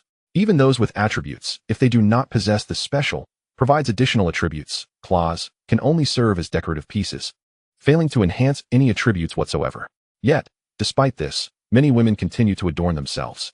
They do not seek to enhance their attributes. They simply desire beauty. If there exists a special attribute that bestows additional enhancements, it is akin to donning an extra piece of equipment. Thus, garments imbued with such exceptional qualities are exceedingly rare and immensely valuable, each capable of fetching astronomical prices. More importantly, the attributes of this particular garment are extraordinarily potent. With an overall enhancement of 10, it rivals equipment of dark gold caliber, not to mention the inclusion of 2 skills. Although these skills may appear trivial, for women, the skill purity is nothing short of exquisite. Additionally, the fire resistance of 15 is quite commendable, particularly against fire-based adversaries. While a luck enhancement of May 1st seem insignificant for Diao Chan, it is substantial in comparison to others. Despite the mysterious shop's price of merely 1 million spirit coins, should this equipment be placed on the market, its value would likely multiply by dozens or even hundreds. After all, there are numerous lords willing to spend lavishly for a woman. How fortunate! Zhou Yan felt immense joy. Thankfully, he possessed wealth now. Unlike yesterday, when he could only gaze longingly at treasures. Territory notification, consuming 1 million spirit coins to purchase. Phoenix garment, female exclusive. Zhou Yan held the phoenix garment in his hands and addressed Diao Chan. Chaner, this phoenix garment is for you. Ah, this costs 1 million spirit coins. Did you truly intend to buy it? Though Diao Chan cherished it, she deemed it excessively extravagant. Chaner, I am the Lord. While this may be a garment, its attribute enhancements are significant, equivalent to a piece of equipment. Only when your strength increases can you better protect me and our territory, Zhou Yan proclaimed. Thank you, my lord, Diao Chan replied, accepting the phoenix garment with great delight. The dress indeed was beautiful, and as a woman, Diao Chan naturally appreciated lovely attire. Upon donning the phoenix garment, a breathtaking beauty cloaked in red appeared before Zhou Yan. He had envisioned what Diao Chan would look like in the garment. Yet witnessing it firsthand left him utterly spellbound. One can never comprehend the sensation of having a celestial being standing before them, the heart racing, rendered speechless. It felt as though she were the sole being in existence. Diao Chan, adorned in the phoenix garment, radiated an allure that multiplied manifold. Chaner, you must take responsibility. Zhou Yan declared. Diao Chan, perplexed, responded. In my eyes, heart, and mind, there is only you now. You must take responsibility, Zhou Yan shamelessly asserted. Diao Chan's face flushed crimson as she lowered her gaze, playing with her cascading locks, truly captivating all. Every woman adores sweet words, especially when they ring with sincerity. Thus, my dear, have you learned this lesson well? Any man who gazes upon Diao Chan would undoubtedly be entranced by her unparalleled beauty. Zhou Yan turned his attention to the remaining 3 items, letting out a sigh. The third item was a spiritual artifact, valued at 10 billion spirit coins, an amount far beyond his means. The fourth was a structure, priced at 50,000 soul coins. Even if he possessed such a fortune, he would refrain from purchasing it, for he had the colorful Lord Space, which allowed him to transform ordinary structures into rare ones. The final item, a pair of socks, was hardly worth a glance. Chapter 24. Encountering the resource monster before long, a notification of a friend message appeared. Currently, his only friend was Qin Yao. Upon opening the message, he read, Friend, may I inquire if you have any food left? I am in urgent need of a substantial quantity, and I am willing to pay 2,000 spirit coins per unit. Zhou Yan found it peculiar. Had he not just supplied her with a plethora of wild monsters yesterday? Why was she already in need this morning? He quickly inquired, How could you consume so much so swiftly? Qin Yao replied almost instantly, I did not anticipate their voracious appetites. It seems their consumption increased following their level up. Zhou Yan replied, Very well, I shall procure food for you. How much do you require? Qin Yao responded, The more, the better. It appears I will need your assistance in acquiring food for the entire month, as I am unable to cultivate any crops here, likely due to the local conditions. Qin Yao was disheartened. She had managed to obtain a set of spiritual springs yesterday, hoping to accelerate the growth of her crops, yet after watering the seeds, she noticed no signs of growth. Upon digging into the soil, she discovered that the seeds had turned black. It dawned on her that this cursed place was indeed a rare land of death, lethal for the growth of ordinary seeds. Unbelievable. How could your luck be so dismal? Zhou Yan mused, pondering where she had been randomly teleported. Ah, let us not dwell on it, for it brings only tears. In truth, this place was not entirely devoid of merit. The drop rate had doubled, meaning slaying a single monster equated to the spoils of 2. Naturally, she would not disclose this to him. It seems ordinary small creatures will no longer suffice for you, Zhou Yan remarked. Do take care of yourself, as the dangers beyond the mist remain perilous. Although Qin Yao wished to acquire more food, she did not want him to take unnecessary risks. Rest assured, I am still in the prime of my youth and cannot afford to perish, Zhou Yan assured her. Wishing you the best of luck. Their conversation concluded, and Zhou Yan finalized matters concerning his territory, preparing to venture out for another round of monster hunting. Although hunting monsters for spirit coins was merely a side endeavor, yielding far less profit than selling the water from spiritual springs, it was a task he intended to pursue nonetheless. Chaner, let us set forth. Zhou Yan, fully equipped and clad in various gear, readied himself for an exhilarating hunt in the wilderness. As for the active refresh of the mysterious shop, he planned to address that after opening the chests later in the evening. They departed from the eastern main gate of their territory yesterday. This time, they set out from the western grand gate of the territory to explore the potential for new discoveries. They swiftly entered the mist, which gradually began to dissipate as they progressed. The monsters concealed within the fog launched their assault. However, the two were well prepared, with swift and decisive strikes. The creatures fell to the ground. Defeated a level 3 black monkey, rewarded with an additional 4 soul coins. It was a simian creature, regrettably. He believed that Qin Yao would surely not relish consuming such a monster. Yet, in this vast world, the summoning of beastly units was not uncommon, and such creatures still held a considerable market value. Zhou Yan attempted to list this monster in the trading hall, setting the price at 5,000 spirit coins. The territory notified him. National Trading Hall, selling Black Monkey Corpse, earning 750 spirit coins. To his astonishment, how could these individuals act so swiftly? Zhou Yan was left speechless. It had barely been a moment since he listed it, and it was already snatched up. He had not even observed how many people were interested.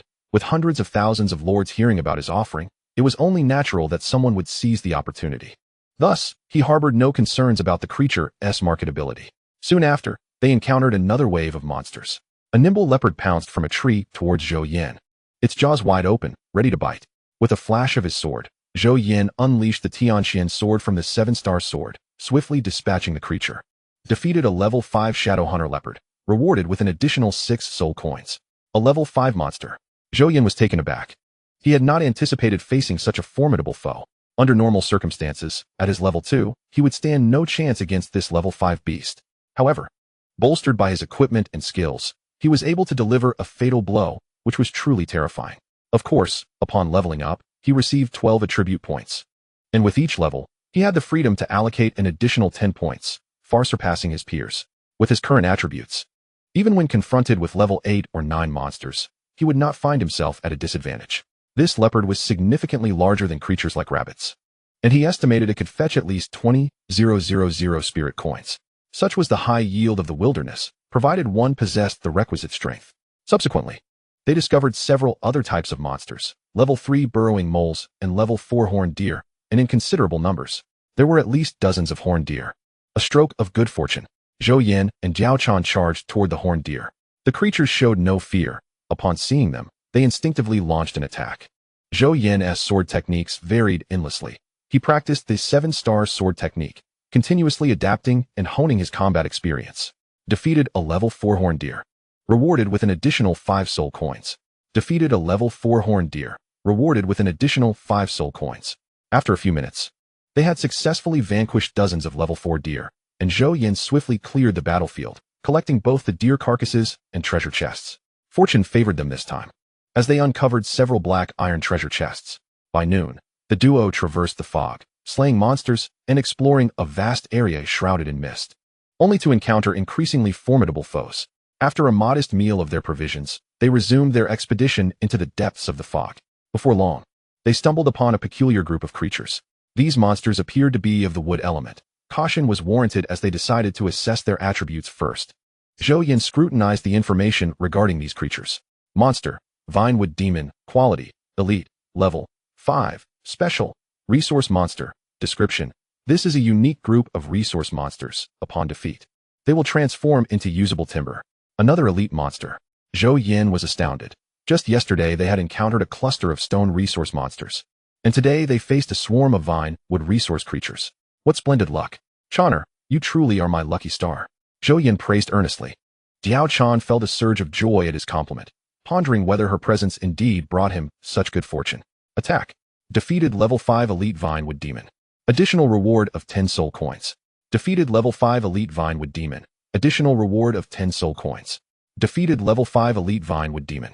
Additional reward of 10 soul coins. Chapter 25. A bountiful harvest. The quantity of Vinewood demons this time far surpassed the number of stone elites they encountered the previous day. However, Zhou Yan's gains were equally substantial. Collected 1-star Timber X5. Collected 1-star Timber X5. Collected 2-star Timber X2. Zhou Yan noticed a vine lunging towards him, yet it failed to strike due to Diao Chan's constant vigilance in safeguarding his well-being. With a swift strike, she sent the vine flying. Thank you. Zhou Yan expressed his gratitude. That monster over there. Diao Chan pointed towards a vine resembling a small tree. Monster, Vinewood Demon, Quality, Leader, Level 8, Special, Resource Monster, Description: an exceedingly rare resource creature, possessing a crystal core leader with formidable strength. Defeating it promises substantial rewards. Resource monsters were inherently rare, and this leader-level Vinewood demon was even more precious. An 8th-level leader, no wonder it nearly struck me. Zhou Yan turned to Diao Chan and said, "Chaner, I'll handle the smaller creatures. You take care of that leader." Of course. Diao Chan's true prowess far exceeded that of the 8th-level leader, and she felt no trepidation in facing it. She moved with remarkable speed, her swordplay fierce and dazzling.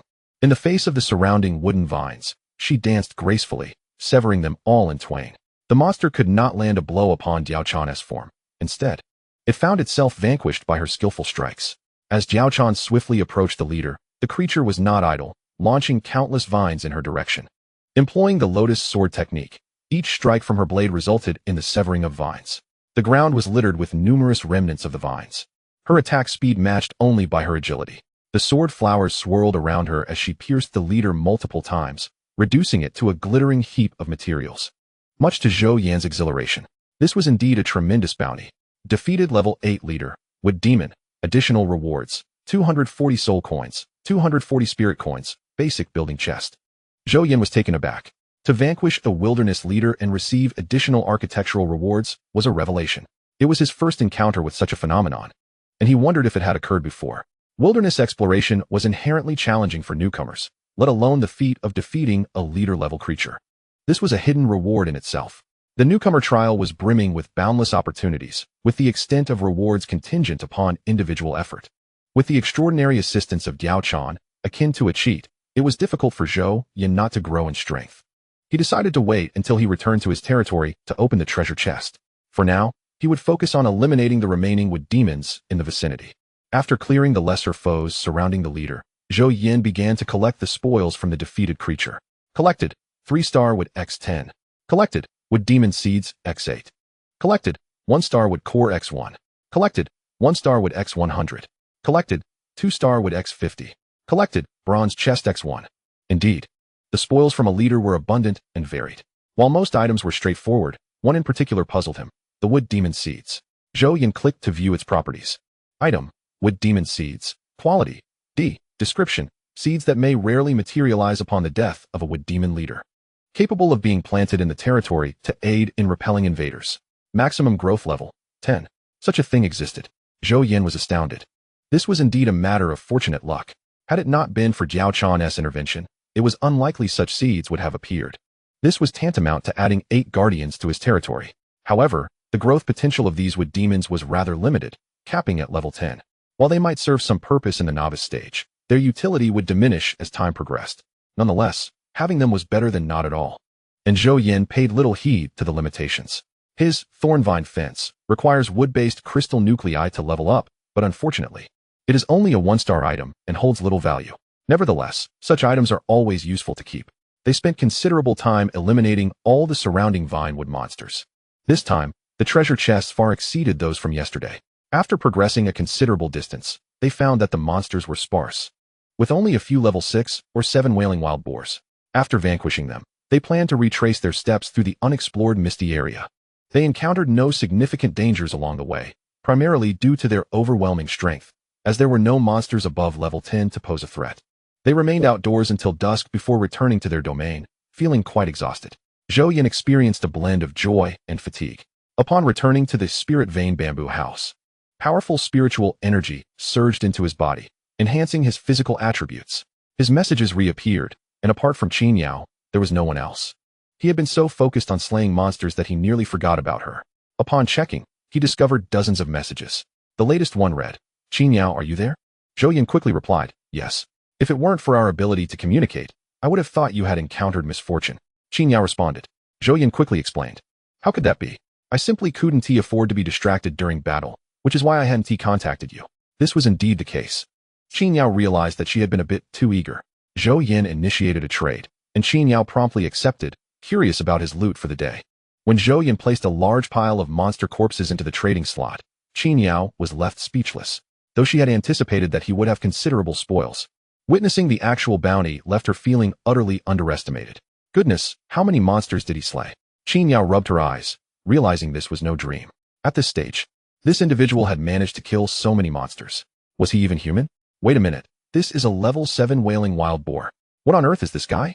Able to defeat such monsters already? Qin Yao's mind was boggled for quite some time until Zhou Yan inquired several times before she regained her composure. Why didn't you tell me your real name? Qin Yao was certainly curious about him, especially since he had not revealed his name. She wished to wait until the novice trial concluded to investigate him, but had no leads. With so many lords across the country, how could she find him? Countless individuals awakened in the magical society worldwide. Many groups and families didn't even need to attend school to awaken. Seeking him out seemed utterly impossible. It was more prudent to focus on business. Private matters should remain unasked. Even if she were to share, providing a false name would hold no significance. Zhou Yan was determined to keep his identity concealed from others. Within the realm of the Lord, as long as he refrained from disclosing his personal information, it would not be an easy task for anyone to uncover him. Chapter 26. The names of 2 territories. For updates today. First update. Qin Yao, feeling helpless, acknowledged the heavenly court, Lord's statement, and conceded. Give me a moment to calculate, she replied. All right, Zhou Yan responded. Qin Yao began assessing the prices of beasts in the trading section. Truthfully, she felt a surge of joy, for the strength of her counterpart promised an ample supply of food. Her military units consumed considerable resources. Without the support of her nation, sustaining even one would have posed a monumental challenge. Her fortunes were a double-edged sword. In this desolate place, the scarcity of food was disheartening. Had it not been for the doubling of her soul currency, despair would have surely consumed her.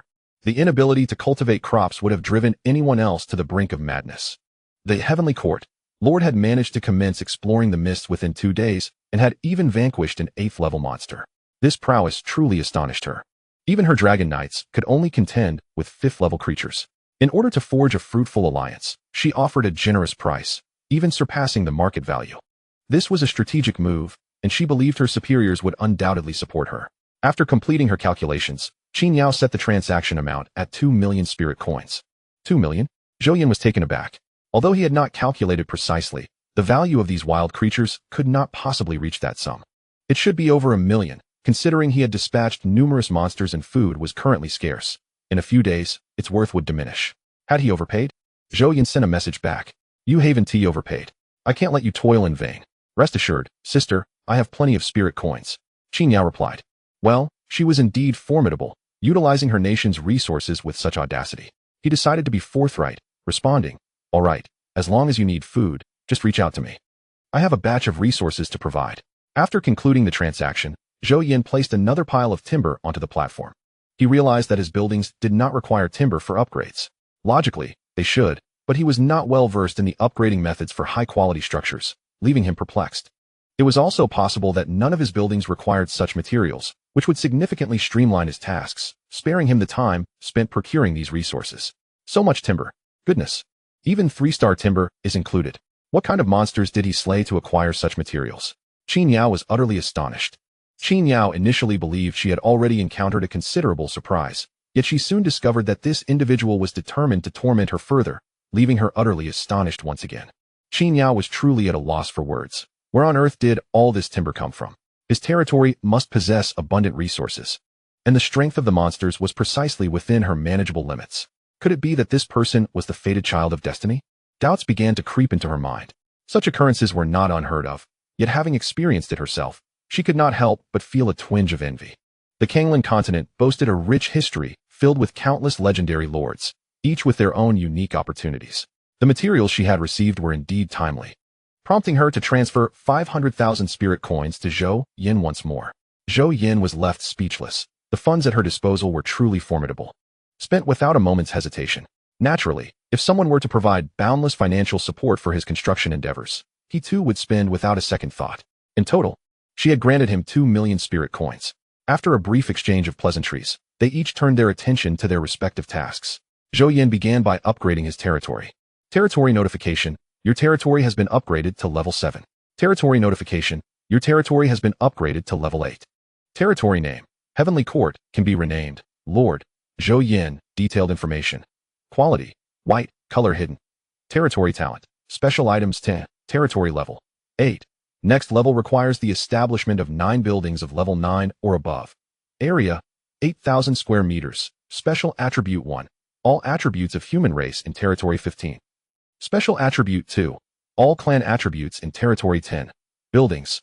King S Crystal, level 20. Spirit Bamboo House, level 20. Copper Sparrow Platform, level 10. Mysterious Shop, level 20. Blazing Tower, level 20. Thorny Fence, level 20. Spirit Field, level 20. Spirit Spring, level 10. Villagers, 1. Resources, detailed information. There were no significant changes in other aspects of the territory. However, he was surprised to find that his territory could be renamed once more. Could it be that having 2 lord spaces allowed him to assign 2 names? Zhou Yan pondered the reason, recognizing it as a fortunate development. Thus, he could effectively conceal the true nature of his heavenly court territory, presenting another name to the outside world. Yet, Zhou Yan found himself in a predicament once again. The process of naming was exceedingly arduous. However, he glanced at Diao Chan and said, "Diao Chan, what is it?" Diao Chan replied, her eyes wide with curiosity as she looked at Zhou Yan. "Zhou Yan, territory notification indicates the name is not duplicated. Would you like to use Diao Chan as the territory name?" Chaner, I hope you won't mind if I use your name for the territory." Zhou Yan felt it necessary to seek her consent. Upon hearing her name being used, Diao Chan expressed her astonishment. "Is that truly my name?" "Indeed," Zhou Yan affirmed with unwavering certainty. "Naming can be quite a tedious task. During my initial attempt, I spent no less than half an hour." Diao Chan merely nodded, conceding, "Very well, it is just a name after all." "Splendid." Zhou Yan promptly clicked to confirm. The territory system announced the successful naming, indicating the territory's uniqueness and its capability to switch between 2 alternate names at any time. As anticipated, possessing dual lordly domains was indeed impressive. Next, Zhou Yan commenced preparations to elevate his level. Although he yearned to summon new heroes, yesterday's outcome had demonstrated the formidable challenge of acquiring them. He resolved to first enhance his level, thereby augmenting his luck, which might usher in fortuitous opportunities. 300 soul coins. Lord Zhou Yan, level increased from 2 to 3. 400 soul coins. Lord Zhou Yan, level increased from 3 to 4. 500 soul coins. Lord Zhou Yan, level increased from 4 to 5. Name, Zhou Yan. Gender, male. Age, 19. Race, human. Nationality, Divine Dragon. Nation. Level, 5. Experience required for upgrade, 600 soul coins. Charm, 6. Luck, 6. Strength, 217. Vitality, 97. Agility, 112. Mentality, 142. Free attribute points, 0. Talent, unopened. Skills, S7 star sword technique. Qualification, unopened. Cultivation method, unopened. Realm, unopened. Equipment, Dragon Tooth Sword, Strength 5. True Spirit Ring, Strength 10, Agility 10, Vitality 10. Stone Helmet, Defense 5. Stone Gauntlets, Strength 2. Stone Armor, Defense 5. Stone Leggings, Defense 3. Agility 2. Stone Boots, Agility 3. Defense 2. Total Equipment Attribute Bonus, Strength 17, Agility 15, Vitality 10, Mentality 0, Defense 15. In addition to the attributes gained from leveling up, the effects of this spiritual pulse bamboo house had also enhanced his 4 core attributes by 0. 2. If this trend continued, he could expect an even greater increase in attribute points over time. Chapter 27. To his surprise, someone seeks this item. 4 updates today. Second update, 500 soul coins. Hero Diao Chan, level increased from 4 to 5. 600 soul coins. Hero Diao Chan, level increased from 5 to 6. Following her elevation of 2 more levels, Diao Chan's fundamental attributes had all risen by 4 points. Zhou Yan needed to retain some soul coins for future use. At this stage, Diao Chan's level was sufficiently adequate. With an increase of 4 points in luck, Zhou Yan retrieved the basic building treasure chest. This chest, a white special treasure, was a reward designated for his construction endeavors, and the contents within would be entirely determined by fortune. "Chaner, it all depends on your luck," said Zhou Yan. Diao Chan replied, taking the treasure chest and silently invoking its opening. Territory notification, acquired a basic structure, arrow tower. Upon hearing this, Zhou Yan was filled with joy. It was indeed a defensive tower. If there was one thing Zhou Yan lacked the most at present, it was undoubtedly a defensive structure. As the territory expanded, the area requiring protection grew ever larger. Even if he were to acquire more buildings, he had no desire to elevate the territory's level, primarily due to the overwhelming challenge of safeguarding such an extensive domain without sufficient defensive towers. The addition of another defensive tower was, without a doubt, a significant boon for the territory. "Chaner, you truly are my lucky star," Zhou Yan exclaimed, joyously embracing Diao Chan and spinning her around in the air. Seeing you happy makes me joyful as well," Diao Chan responded. In the tumultuous times of the 3 kingdoms, Diao Chan's fate was fraught with hardship. Treated as an object to be exchanged, in this lifetime, he was determined to ensure her happiness and joy. With a grand gesture, Zhou Yan began the construction of the arrow tower. Territory notification, constructing Arrow Tower. Arrow Tower evolves into Storm Tower. Upon receiving this notification, Zhou Yan understood that every building, once evolved, would randomly generate a new structure. He then accessed the attributes of the Storm Tower.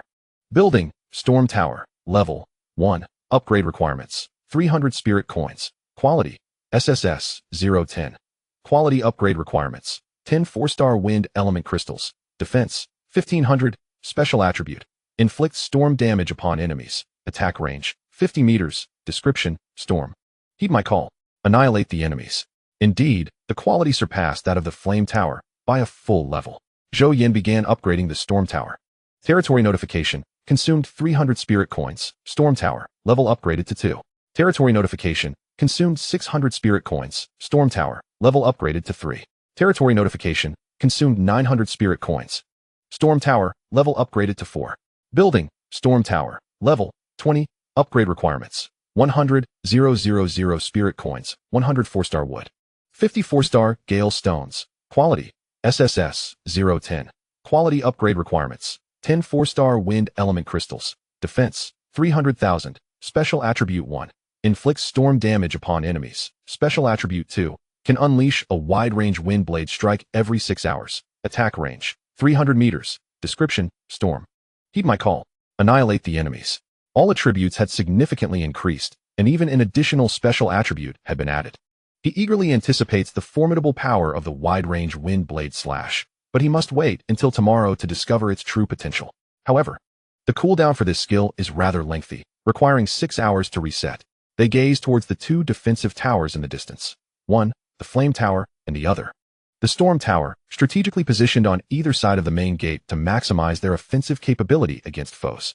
Currently, his defenses are woefully inadequate, possessing only 2 towers, which is insufficient for the comprehensive protection of his territory.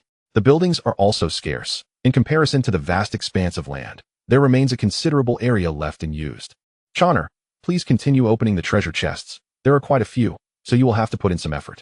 They had vanquished numerous monsters, resulting in an abundance of treasure chests. With Diao Chan's high luck and the territory's bonuses, the probability of acquiring valuable treasures is significantly increased. Understood. Diao Chan began to open the chests one by one. Congratulations, you have received 2 soul coins. Congratulations, you have received 8 soul coins. Congratulations, you have received 1 soul coin. Meanwhile, Zhou Yan approached the mysterious shop and activated the daily refresh feature. The territory notification read, Mysterious Shop Refresh Successful. Zhou Yan quickly glanced at the 5 items within the shop. The first item was a modernly packaged decorative object. He examined its details. Happy doll. What a joke. With Diao Chan around, what use is this? Perhaps it is intended for those lonely nights. Amused by the thought, Zhou Yan whimsically purchased the happy doll for a price of 2,000 spirit coins. It seems there is no reaction. In truth, there is a reaction. Those lords observing him were left astounded upon seeing the item. They had anticipated Zhou Yan would showcase something of value and rush to the trading hall, only to be taken aback by this peculiar item. Where on earth did this come from? Did he bring it with him? The territory notification chimed. The National Trading Hall has sold a box of happy dolls, earning 1,900 spirit coins. Zhou Yan, he curiously glanced at the chat hall. Good heavens. A flurry of excitement erupted among the participants. Wow, this lord, who started with spirit spring water, is nothing short of miraculous. He even managed to acquire a happy doll. I seriously suspect he has used it. Absolutely impossible. I have personally verified it, and it remains unopened. Incredible. He actually spent 2,000 spirit coins on a happy doll. Indeed. The long night is upon us. Single dogs require comfort. Apologies, I am female. I am merely curious about what this thing looks like. Wow. It turns out a girl bought this. Miss, don't bother looking. Aside from the head, it looks just like you everywhere else. I'll pay 2,500 spirit coins to buy it from you. Regrettably, I was a moment too late. Had I known, I would have acted immediately. My dear, I am willing to bid 3,000 spirit coins. Swiftly list the transaction. A group of fools, spending such a fortune on this trinket. I cannot fathom your reasoning. I possess wealth and take pleasure in it. I can almost sense the scent of poverty lingering among you. If others wish to purchase, let them. Why the bitterness if you lack funds? I seek the source of the joyous doll. My pet also yearns to experience its essence. Chapter 28. The Celestial Goddess, Zhunmi. Zhou Yan found himself at a loss for words. The world is vast, and peculiarities abound. For Zhou Yan, this was merely a fleeting interlude. He cast his gaze once more upon the second item within the mysterious shop. A smile graced his lips. This was a structure. Item. Barracks. Quality. Description. Upon usage, a barracks may be established. Price. 200,000 spirit coins. Fortune indeed smiled upon him. This barracks arrived at the perfect moment. Recalling that his first barracks yielded the Bronze Sparrow Terrace, he was immensely curious about what this barracks might transform into. He was currently in dire need of personnel, regrettably. The probability of summoning individuals from the Bronze Sparrow Terrace was disappointingly low. Otherwise, he would not have prioritized upgrading it. Now, with the addition of a barracks, he could discover its potential. He hoped for a standard barracks capable of summoning soldiers, rather than the lofty quality of the Bronze Sparrow Terrace. Alas, he had indeed become rather inflated in his expectations, dismissing even the Bronze Sparrow Terrace. The price was certainly reasonable for him. Zhou Yan promptly made the purchase. Territory notification. Consumed 200,000 spirit coins to acquire 1 barracks. Construction will commence shortly. For now, he turned his attention to the third item. A diamond-grade piece of equipment. Good heavens, it was listed for 50 million spirit coins. He suddenly realized he would forever remain a pauper. This item was entirely out of reach and thus disregarded. The fourth item was a piece of equipment with commendable effects. Item. True Spirit Ring. Quality. Gold. Durability. 200. Attribute 1. Strength 10. Agility 10. Constitution 10. Attribute 2. Spirit Empowerment. Releases a surge of spiritual energy onto a weapon, potentially increasing damage by 2 to 3 times, depending on attack efficacy. Cooldown. 24 hours. Equipment requirement. Level 5. Description. Crafted from true spirit, or it possesses considerable power. Price. 300,000 spirit coins. This price is exceedingly reasonable. Territory notification. Consumed 300,000 spirit coins to acquire 1 true spirit ring. Upon donning the true spirit ring, his 3 attributes each increased by 10 points. He had grown stronger. He then gazed at the final item within the mysterious shop. To his astonishment, it was indeed a hero summoning card. Zhou Yan's eyes sparkled with excitement. He hastily inspected its attributes. Item. Hero summoning card. Quality. The. Description. Can randomly summon a hero at any barracks. Price. 1,000 soul coins. He scarcely concerned himself with the card's quality. After all, his Bronze Sparrow Terrace was the pinnacle of structures, and the summoned hero would undoubtedly possess remarkable prowess. Noticing that this item required soul coins for purchase, Zhou Yan glanced at his own balance, which still boasted several thousand coins, a surplus accrued after Diao Chan opened treasure chests. It seemed prudent to reserve a sum of 10 to 18,000 soul coins for future contingencies. Encountering something exceptional without sufficient funds would be a considerable misfortune. Without hesitation, Zhou Yan proceeded to purchase the hero card. Territory notification. Consumed 1,000 soul coins to purchase 1 hero summoning card. Having acquired 4 out of 5 items, he found himself lacking the funds for the last one. Thus, he remained a pauper. He dashed towards the Bronze Sparrow Terrace, reaching the altar, and withdrew the hero summoning card to commence its use. Territory notification. Would you like to use the hero summoning card? Using it will randomly summon a hero. Confirm. The hero summoning card transformed into a beam of light within the altar, surging into its depths, whereupon a radiant blue glow emerged, materializing into a figure that stood upon the altar. Bronze Sparrow Terrace notification. Congratulations on acquiring the hero, Zhenmi. Bronze Sparrow Terrace notification. Hero, Zhenmi, has undergone evolution, enhancing her quality. Evolution complete. Zhou Yan was elated upon hearing this. He had unexpectedly summoned Zhenmi, renowned as the second beauty of the 3 kingdoms and revered as the celestial maiden of Luo. As he had anticipated, although the quality of the hero summoning card was modest, it could not diminish the formidable evolution capabilities of the colorful Lord's realm. Zhou Yan gazed upon the woman before him, graceful as a startled swan, delicate as a swimming dragon. She radiated the brilliance of autumn chrysanthemums and the lushness of spring pines. She seemed to float like light clouds veiling the moon, drifting gracefully like the returning snow of a gentle breeze. Gazing from afar, she shines like the sun rising amidst the morning mist. Upon closer inspection, she dazzles like the lotus emerging from the azure waves. Hero, Zhenmi, gender, female, age, 19, race, human, Lord, Zhou Yan, quality, RRR, loyalty, 100, level, 0, experience required for upgrade, 100 soul coins, charm, 45, base 45, luck, 30, base 3, strength, 3, base 03, constitution, 5, base 05, agility, 6, base 06, mentality, 30, base 3, talent, body of the Luo immortal, spell attack 100, spell recovery 100, skill, Luo God Sod, causes mental confusion in enemies, creating illusions that lead them to slay one another. Special Attribute 1. Luo God, Mentality 100. Special Attribute 2. Water, Ice, Affinity increases by 100, Introduction, evolved through mysterious energies. With base attributes increased tenfold. Renowned as the second beauty of the three kingdoms, known as the Luo Immortal. Upon examining Zhunmi's attributes, Zhou Yan was left utterly astonished. Good heavens, her luck is extraordinarily high. Could it be attributed to her past as an empress? In the annals of the three kingdoms, Zhunmi indeed held the title of empress, far surpassing Diao Chan in fortune. Clearly a magic-based profession, her magical damage is simply phenomenal. Furthermore, she wields water-based spells, paired with formidable mental prowess. One can only speculate the potency of Zhunmi's skill, the Luo God Sod. Being an area of effect talent, it must be incredibly powerful. Zhunmi is undeniably beautiful. Unlike Diao Chan's beauty that eclipses the moon and shames the flowers, Zhunmi possesses a soft, enchanting allure that captivates at first glance. Fortunately, after spending 2 days in the company of Diao Chan, his composure has strengthened considerably, allowing him to regain his demeanor swiftly. Your servant pays homage to my lord. Upon noticing Zhou Yan, Zhunmi promptly approached to bow respectfully. Her movements were graceful, her posture delightful, and her figure alluring, exuding a charm that was simply irresistible. When Diao Chan first appeared, she too bore such elegance, perhaps even more captivating than Zhunmi. Both are exceptionally beautiful, belonging to a rare category of exquisite maidens. As the lovely maiden bowed, Zhou Yan quickly interjected, "There is no need for such formality. You may feel at ease in my presence. I wonder, do you know Diao Chan?" Zhou Yan was uncertain whether the two were acquainted. "Diao Chan? I do not know her," Zhunmi replied. They possessed no knowledge of historical context, only awareness of their identities, their domain, and the existence of their lord, remaining oblivious to past events. This ignorance may indeed be a blessing for them.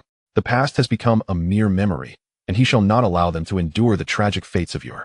Fear not, I shall introduce you to her. Zhou Yan led the way ahead, carefully observing Zhunmi. Unlike the shyness of Diao Chan, Zhunmi greeted his scrutiny with a knowing smile, displaying both boldness and cheerfulness as she began to inquire about the surroundings.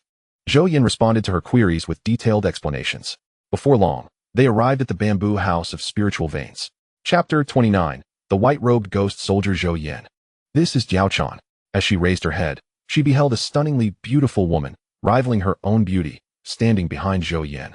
They were aware that the Copper Sparrow Terrace could summon individuals like themselves, yet they remained ignorant of the number of such beings within or their origins. The Kanglan continent held no records concerning them.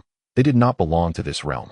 Allow me to introduce you. This is Zhunmi, who hails from the same world as you, though you have yet to make each other's acquaintance, Zhou Yan explained. Greetings, elder sister.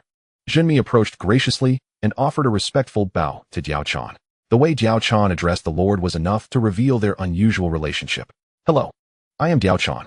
You are truly beautiful, my dear sister, Diao Chan sincerely remarked, possessing a fair degree of confidence in her own appearance. However, upon seeing Zhunmi, she realized that her rival was equally striking. You flatter me, elder sister. It is your beauty that I admire. I never imagined there could be such exquisite grace in the world, Zhunmi replied. Seeing the two women exchanging compliments, Zhou Yan quickly interjected. All right. You are both stunningly beautiful. Let us cease the flattery for now. I will first enhance Zhunmi's level. 100 soul coins, Hero Zhunmi. Level upgraded from 0 to 1. 200 soul coins, Hero Zhunmi. Level upgraded from 1 to 2. 300 soul coins, Hero Zhunmi. Level upgraded from 2 to 3. Hero Zhunmi. Gender, female. Age, 19. Race, human. Loyal lord. Zhou Yan. Quality, RRR. Loyalty, 100. Level, 6. Experience needed for upgrade, 700 soul coins. Charm, 57. Base 45. Luck, 42. Base 3. Strength, 9. Base 3. Vitality, 11. Base 5. Agility, 12. Base 6. Mentality, 60. Base 3. Talent, Body of Luo Xian. Spell attack 106. Spell recovery 106. Skill, Luo Shen's gift, causes mental confusion in enemies, creating illusions that lead them to turn against one another. Special Attribute 1. Luo Shen. Mental Attribute 106. Special Attribute 2. Increased affinity for water, ice, spells by 106. Description. Evolved through mysterious energy. With a tenfold increase in base attributes. Renowned as the second beauty of the three kingdoms, known as the Fairy of Luo Shen. Upon reviewing the growth attributes of Zhunmi, it became evident that her development diverges significantly from that of Diao Chan. While Diao Chan exhibits a remarkably balanced increase across her capabilities, Zhenmi's growth is predominantly focused on her mental acuity. Her water-based spells receive additional enhancements.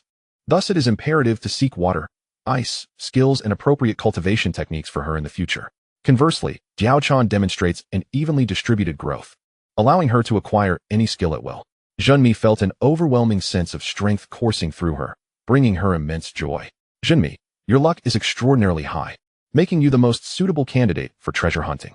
Henceforth, the responsibility of opening treasure chests shall rest upon you, declared Zhou Yan.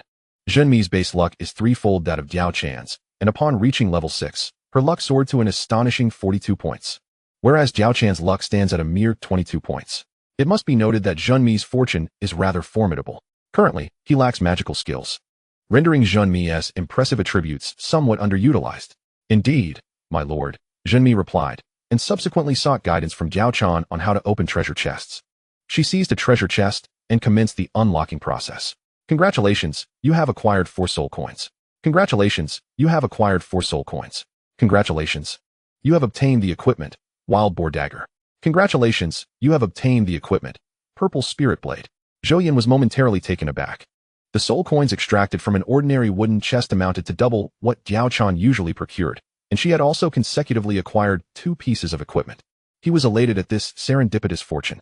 Item: Purple Spirit Blade. Quality: Bronze. Durability: 50/50. Attribute 1, Strength 5. Attribute 2, has a certain effect of tearing. Equipment requirement: Strength 5. Description: a purple blade, capable of cleaving mountains and severing peaks. This equipment surpassed the one he currently possessed by offering a tearing effect, thus Zhou Yan naturally equipped it. The Wild Boar Dagger, being a mere common piece of equipment, held little value. I shall prepare a midnight snack for you all, Diao Chan announced. Aware of Zhou Yan's penchant for late-night meals, especially now that the treasure chest no longer required her attention, Zhou Yan moved aside to unveil the barracks structure, hoping that this barracks might likewise bestow upon him good fortune. The barracks transformed into a radiant streak of light, ascending into the skies above the territory. As its colorful spatial capabilities facilitated its evolution, a brand new barracks materialized. Ding. Constructed barracks. Barracks has evolved into white-robed ghost soldier. White-robed ghost soldier? Zhou Yan, momentarily perplexed by the nature of this new building, quickly turned his gaze towards the attributes of this barracks. Building: white-robed ghost soldier. Level: 1. Upgrade requirement: 300 spirit coins. Quality: SSS 03. Quality upgrade requirement: 3 S-grade barracks. Defense: 300,300. Attribute: by consuming 1,000 soul coins, one can summon a white-robed ghost soldier. Current population limit: 0-10. Introduction: the renowned General Mo Zilio commands an army that sends thousands fleeing from his white-clad troops. Should the unparalleled ghost General Chen Qingji lead this force, it would be an unstoppable force of nature. By heavens, it truly is the white-robed divine army. Zhou Yan exclaimed, his eyes wide with astonishment, bursting into laughter. I have struck gold this time. Throughout the annals of Chinese history, under the leadership of the ghost General Chen Qingji, the white-robed army shone brilliantly, dominating an entire era. Their numbers totaled a mere 7,000. Yet their achievements left many in awe. In the Battle of Xingyang, they vanquished an army of 70,000 with only 7,000 men. They subsequently captured Suiyang, erected fortifications at Fushui, and defeated Yuan Hui in the conquest of Kaohsiung, followed by a series of victories against Yangyu, Yuan Xian, and a total of 70,000 troops, culminating in a decisive defeat of the 300,000 forces of Yuan Tianmu. Their triumphs brought the Northern Wei to its knees, and they successfully penetrated the city of Luoyang, thus enshrining the white-robed army in legend. Throughout, Chen Qingji's forces remained at 7,000. Such a legendary battalion is enough to ignite Zhou Yan's excitement. He wondered if this structure could summon Chen Qingji. Should that occur, it would be an extraordinary windfall. The barracks are indeed capable of summoning heroes, albeit with a rather low probability. Even if a hero were summoned, he dared not assume it would undoubtedly be Chen Qingji. While the military unit is undeniably formidable, the cost of 1,000 soul coins per soldier is indeed exorbitant. Zhou Yan gazed at the building with resignation. Perhaps he should focus on upgrading its level first. Chapter 30. Soldier Zhang sent territory notification. Consumes 300 spirit coins, elevating white-robed ghost soldiers to level 2. Territory notification. Consumes 600 spirit coins, elevating white-robed ghost soldiers to level 3. Territory notification. Consumes 900 spirit coins, elevating white-robed ghost soldiers to level 4. Upgrading the building's level surely brings numerous benefits. At the very least, it enhances the fundamental attributes of the summoned soldiers and increases the probability of summoning heroes. Building, White-Robed Ghost Soldiers. Level, 20.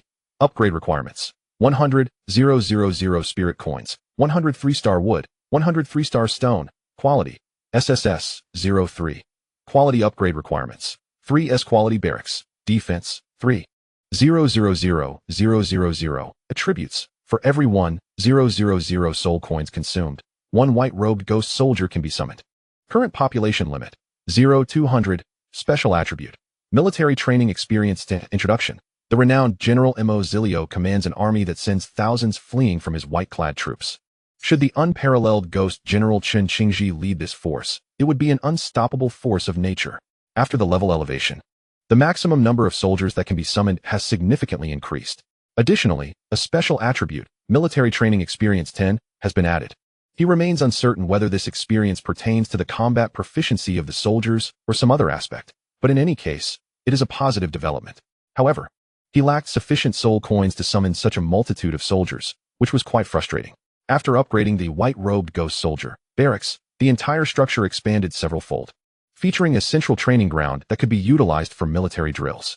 This training ground could accommodate hundreds of soldiers, a capacity likely tied to the building's level and the limit on the number of troops. In the future, the barracks would occupy a significant portion of the territory. For other lords, this would pose a severe constraint on territory space, but for him, such an issue did not exist.